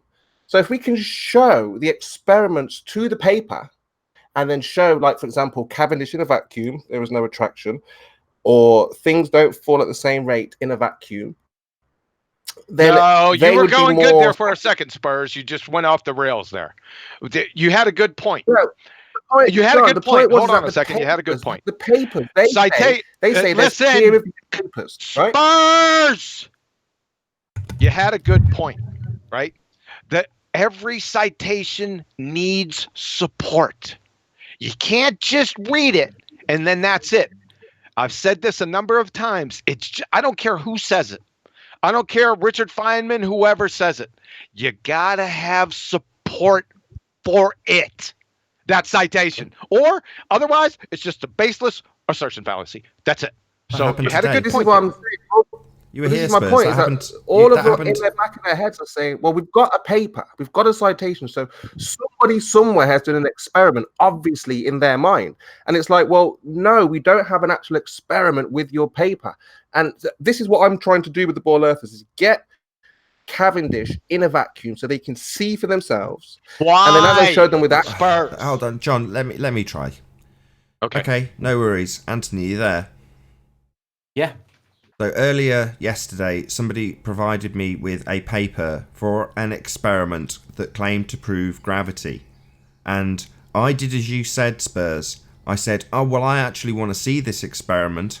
And lo and behold, Anthony came up with this experiment. Can we show this experiment, please, Anthony? The one that you showed Which us. one? You only had it Which on one? a few moments ago. Oh yeah, okay. 1 sec. We'll just put it on screen. I'll describe it. I know you're in Discord. I'm on it. Where with me? While Anthony's digging that out, so there's a scale, and it's suspended, and he has a little triangle attached to a weight that's pulling down on a cord on a very, very accurate scale. Extremely accurate scale, I might add. Right? He then rolls in, or drags along on a plank, a ball made of lead. And then the scale shows that it's slightly more heavy. So, there you go, Spurs. We've now conformed to your request that it's not just a citation and a reference, it's an actual demonstration of the experiment. Where are you going to go from here, Spurs? So they've cited a paper, and we produced an experiment to that paper. No, the baller on the panel gave me papers, and I said, Spurs said, you've got to actually show the experiment, because you don't always have an experiment, you just have these papers you refer to. We want to see the actual experiment. And then Sleeping Warrior was given by the same globe head the actual experiment, a demonstration, a video of that happening. Now I'm asking you, given that we've not just had papers, we've met your standards and got the actual quote-unquote experiment, where are you going to go from here to debunk it? Because is that experiment repeatable? Yes. That's the question. That's yes, why we it go. is. Again, yeah. it's like NASA have Spurs, let's keep it snappy. Spurs, is it repeatable? Yes, it is. Yeah. Next question. That doesn't debunk it.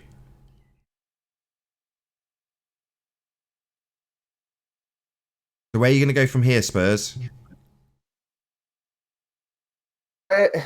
Do we see a repeatable test? We've already covered that. Yes.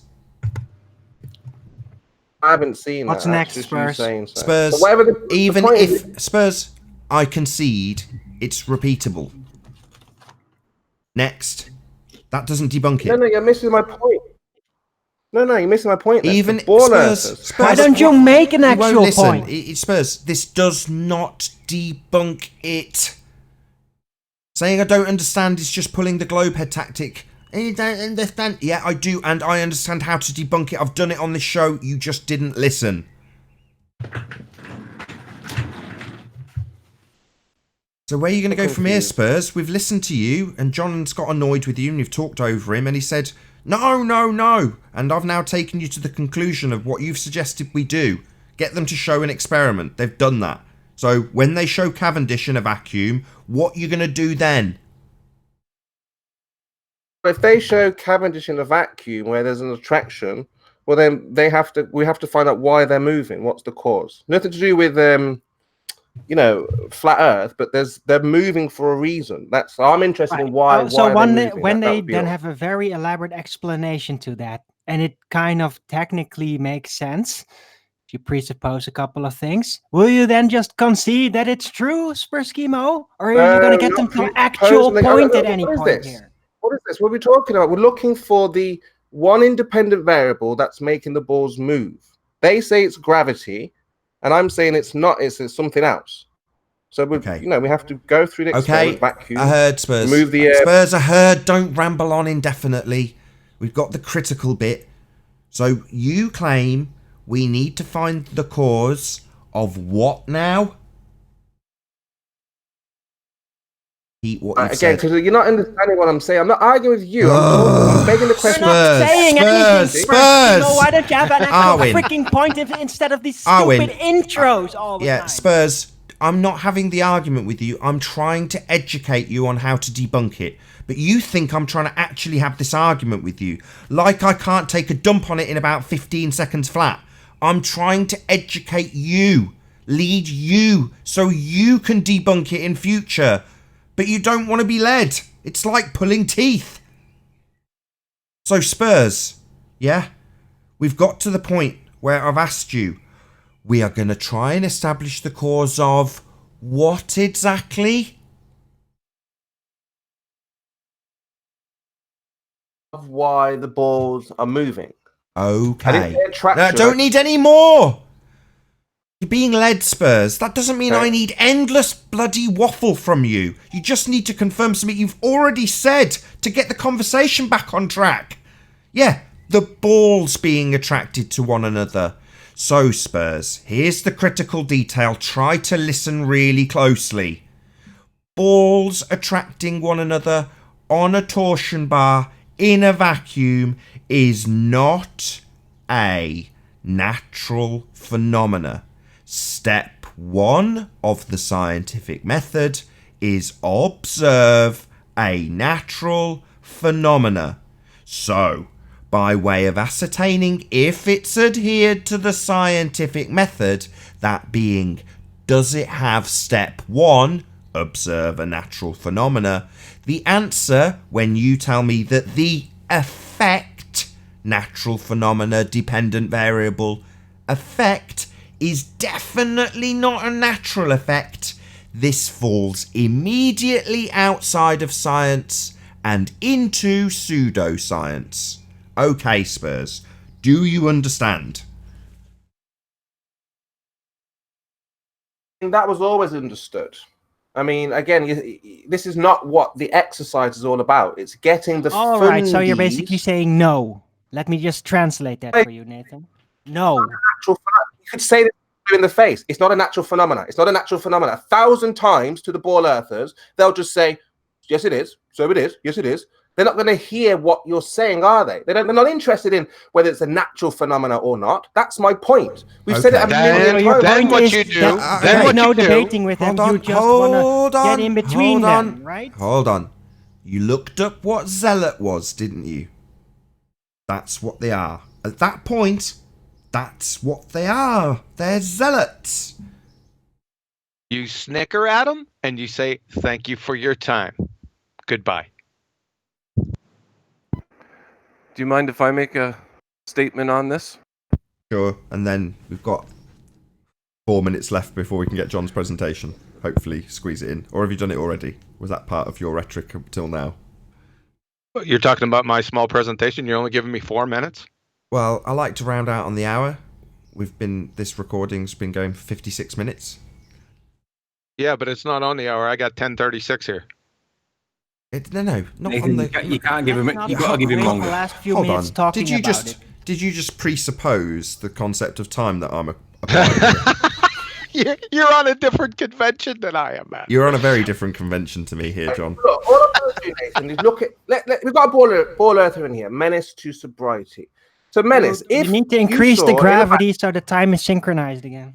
you saw in a vacuum that there was no attraction with these two balls, and if you saw in a vacuum that things didn't fall at the same rate, what would it mean to you? If you did an experiment yourself over and over again, you repeated, things didn't fall at the same rate, and no matter how long you waited, that you could not see an attraction in the vacuum. What does it mean to the ball earther? That's what I need to know. It's Oh meaningless, my Spurs. God. Okay, Spurs.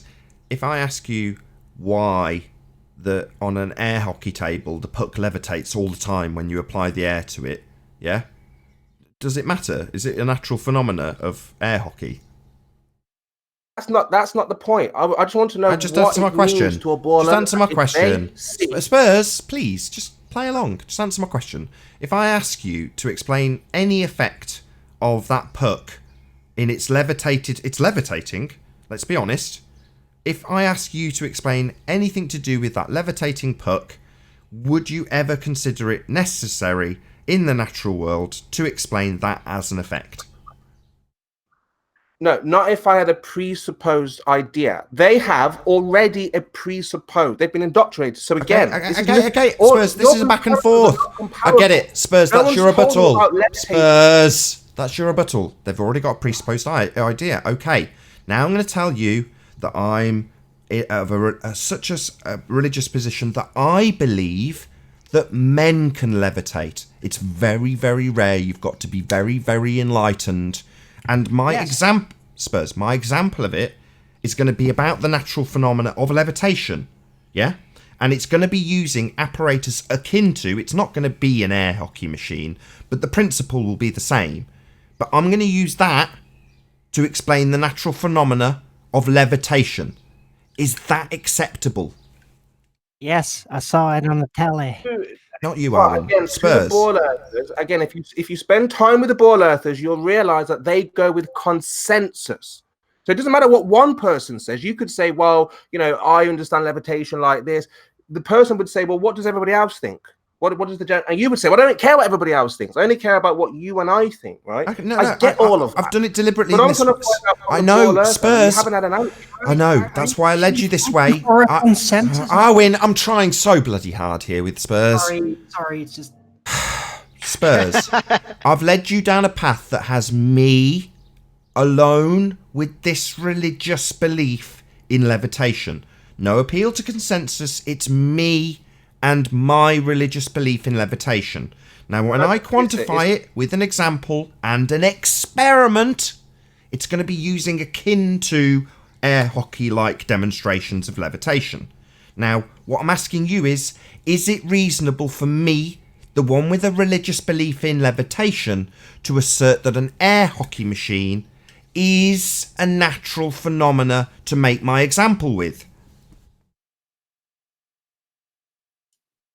Oh, again, of course not. No, of course not. Okay. But again, just to know. So why, if it's not acceptable for me, the levitating religious zealot, to not accept your immediate disregard of it, why would it be acceptable for the consensus of religious zealots to disregard it? that's what they've been told, and they don't see any reason why they've been lied to. Which is why No. Let me expand. Okay. Let me expand my example. So, are you saying that if I tell 10 million people about levitation and they all believe me, that makes my example of a levitating table example suddenly a natural phenomena because lots of people believe my example? To them, yes. To them, yes. That's what you've told them since they were 5 years old. I know to them. You wrote about it. Yeah. You wrote about Spurs, it, Nathan. You've never shown the Spurs, children a demonstration. I just need a yes. Get your point. Oh my god. Yeah, to them. That's included in my example. I've indoctrinated 10 million people. So yes, that's obvious. It's in my example. Yes, to them. But does that make the hockey table suddenly become a natural phenomena?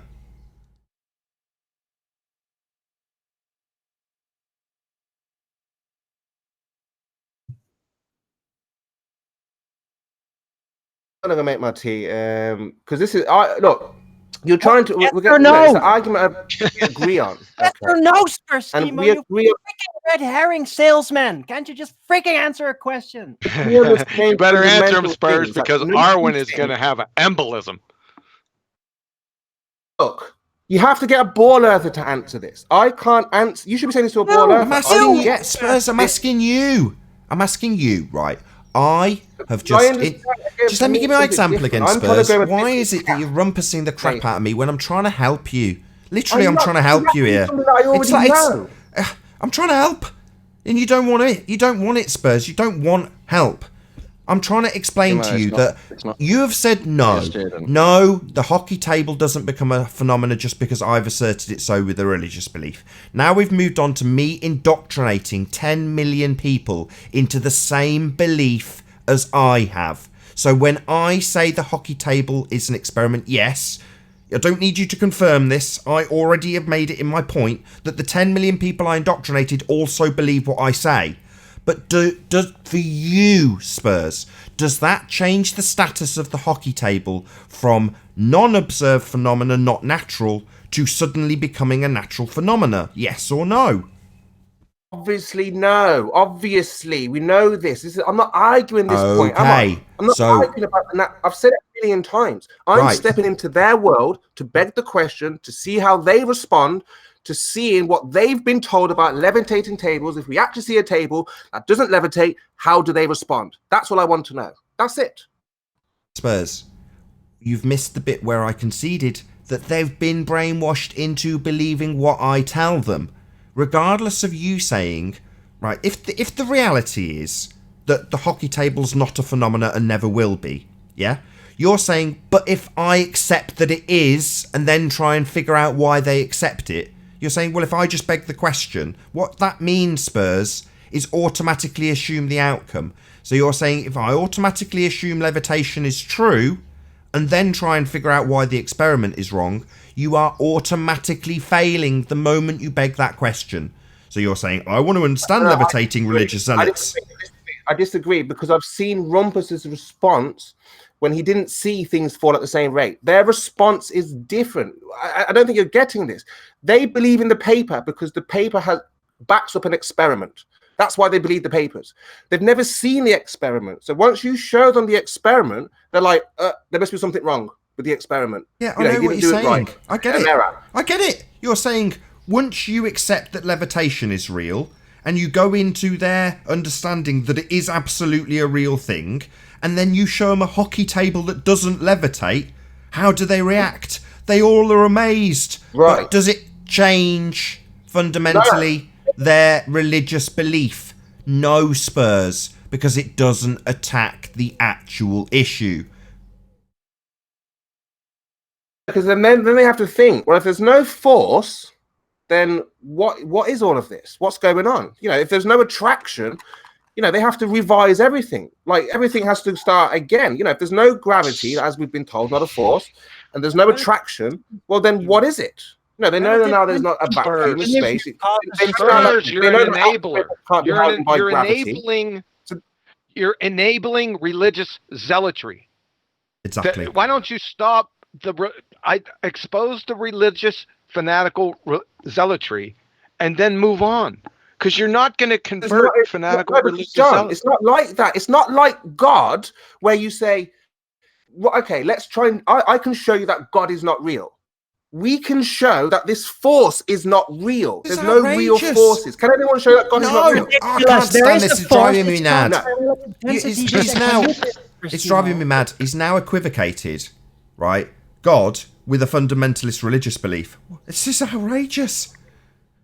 What? Yeah, No, and that's you not better outrageous. stop it, because Arwen, you're going to have to. Arwen's going to need Arwen's going to need hospitalized after this if you don't stop. Someone's got 911 on standby, right? What? I'm just overheated here. It's just very hot where Arwen is. It's really freaking hot. I basically took shelter. Kind of hot in these rhinos. Spurs, you're spending so much time with being forced to beg the question that you want to you like insisting to us that we work within their parameters of zealotry, and we can't. No, don't say that. I'm not asking you to beg the question. I'm saying or any flat earther to beg the question. I'm saying for me, how I can get through, or over the finish line with them, is to show that what they believe to be true is not real. Like I just said, if I have a belief that God is real, can anybody show me God is not real? It's impossible, right? But if there's a force that they believe is real, a tangible force that they think is real, that they can make measurements from. He's repeating the same thing over again.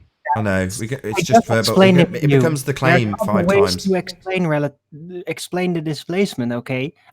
Anchored in actual scientific proof and not a gravity that has no independent variable as gravity.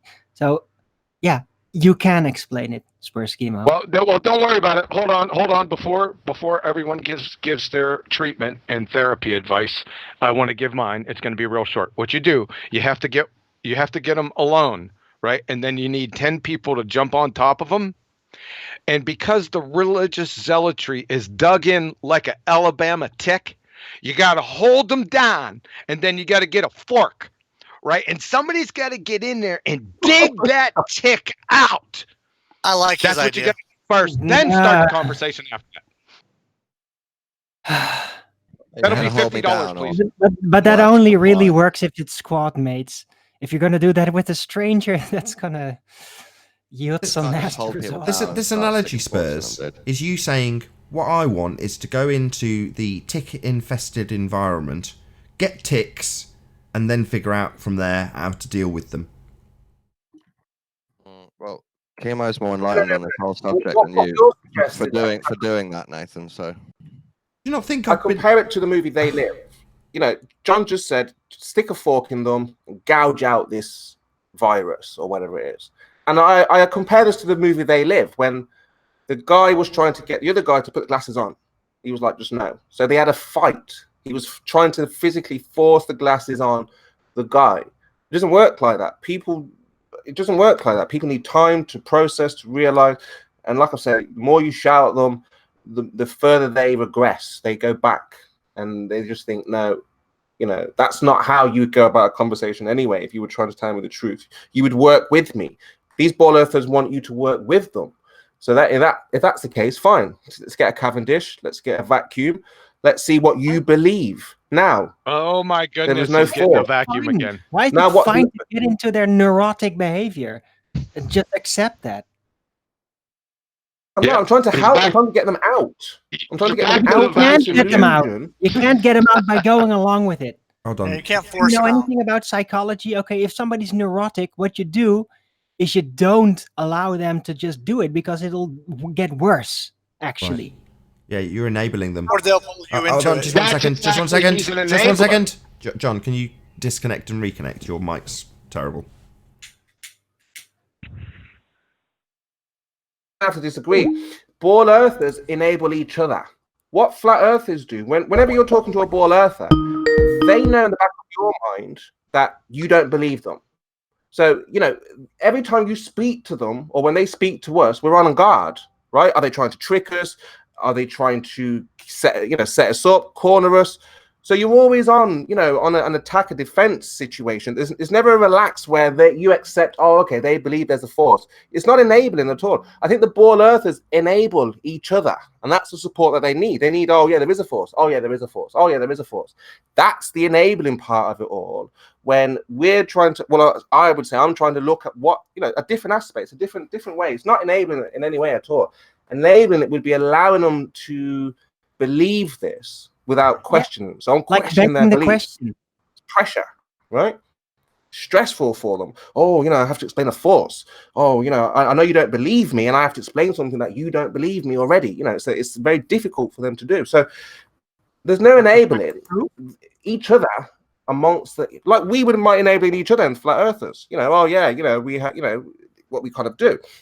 So no, I don't think flat earthers or me myself is enabling them because they can't rest with this force. Like they can't relax, you know, and believe that this is a real thing. So yeah, I just have to disagree.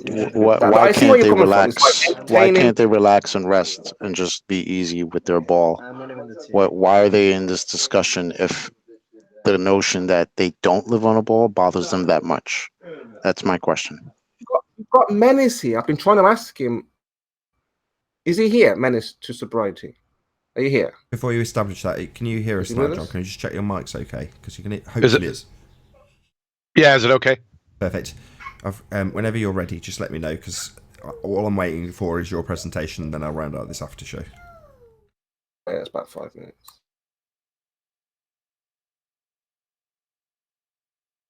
Spurs, that doesn't mean don't have your conversation with Menace. Feel free. Oh, sorry, yeah, no, I just wanted to ask any ball earther, and I'd like you to hear it as well from a ball earther, what it means to them if light is not a constant, if gravity is not a constant, or this force is not a constant, if it's not a thing, you know, it means something to them. So, Menace, if you are here, I don't know if your mic's working or whatever, but, you know, if you did Cavendish in a vacuum and they didn't move, or you did the ball and feather in a vacuum and they fell at different rates, what does it mean to you?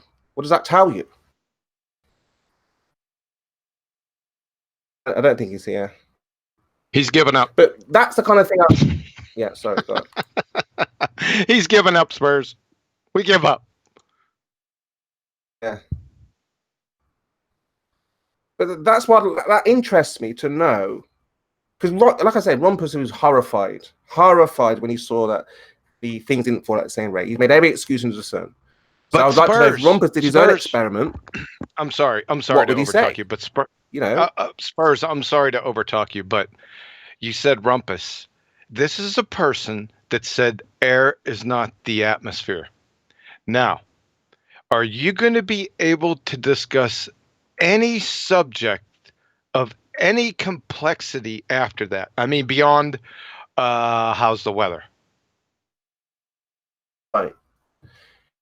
See, that's where your problem someone is. like if you want someone like Rumpus to be shown for what they truly are, which is a fundy, if you want these people to be seen, you have to get, an audience with Rumpus and an experiment. Spurs. And show When you ask Rumpus, when Rumpus said he took air and had air in a bottle, right? And then you asked him, where did he get that air? And he said, from the atmosphere. The same air that he just said was not the atmosphere. You understand Rumpus that, is a bit right? too extreme. Yeah, okay, not Rumpus. He is an extreme example. Thank you. Would just say because he did say I'll just believe in NASA. So yeah, but most of the ball earthers, if you were to show them, an experiment, they'd be honest. They would say yes, they're not falling at the same rate. Okay. They don't know what experiments are. Neither do you. That's the problem, and you're enabling this fanatical religious zealotry. That's the problem, Spurs. Test, not experiment. Test. Yeah, so just to test whether things fall at the same rate. When you say test in a scientific context, that's an experiment. An experiment is a test. So don't do that. Okay, no more testing. No, you can have tests. Find a way of describing. Follow the scientific method. So, this is exhausting. Did Nathan give up? Not gonna entertain. Yeah, I gave up ages ago. I thought you'd figured that out.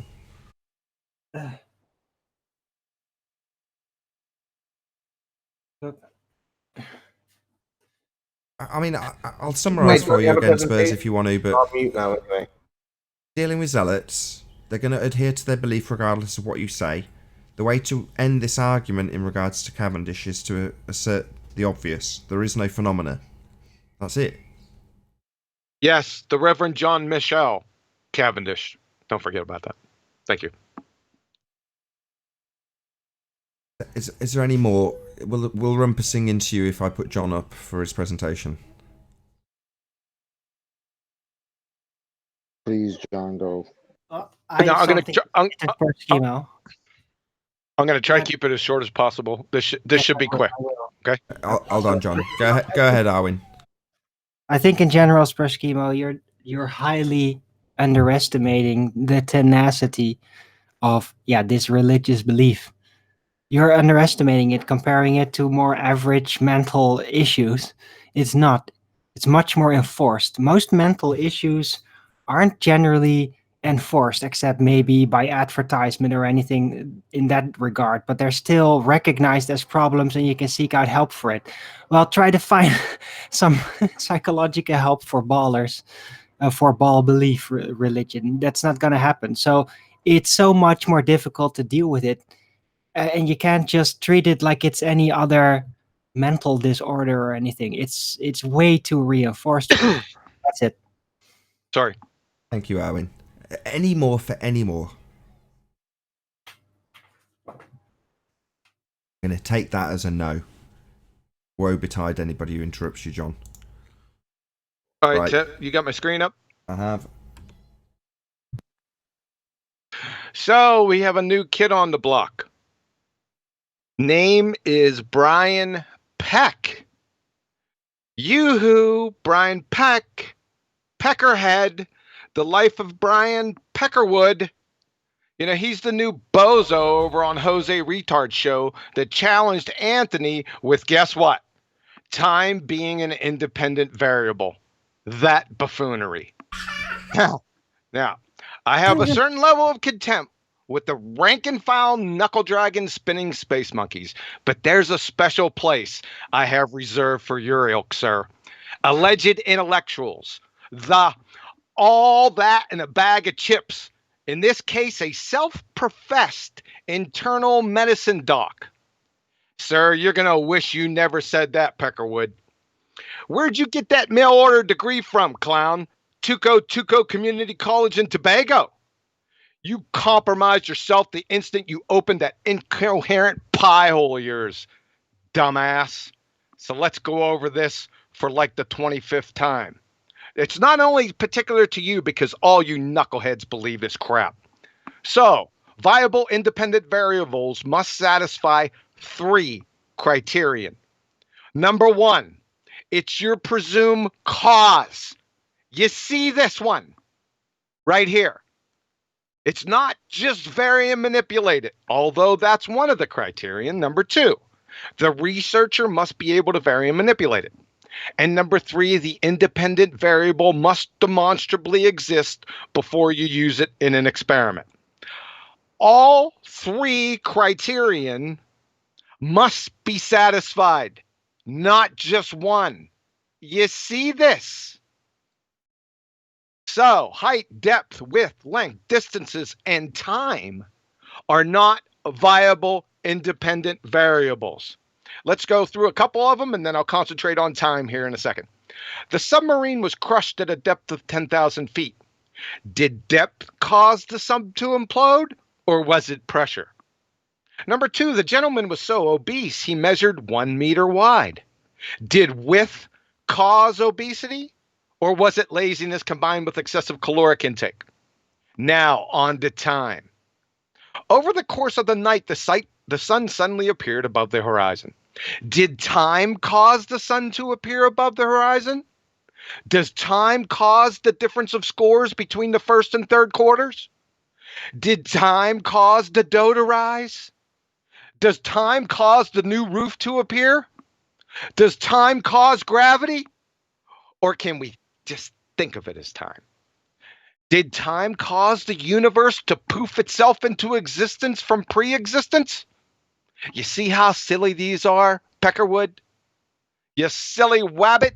Tricks are for retards. And by the way, from the University of Texas, there can only be one independent variable and one dependent variable in an experiment. Everything else that can impact the experiment must be kept constant or controlled. These are known as controls. So, Crayon Muncher, if time is always the independent variable, or ever the independent variable, then every single effect in the history of the world is caused by time. Huh? No need to employ the scientific method, experiment, ever. And can you tell us how you vary and manipulate time, por favor? What do? Stop your watch? Time is merely the conceptual medium in which all events in what we call the universe take place.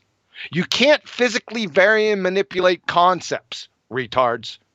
Time is always a constant or control variable. Having to explain this to alleged intellectuals is tantamount to having to explain what a framing square is to a friggin' carpenter, or what a ski slope is to a slalom champion. You're friggin' pretender clown retards.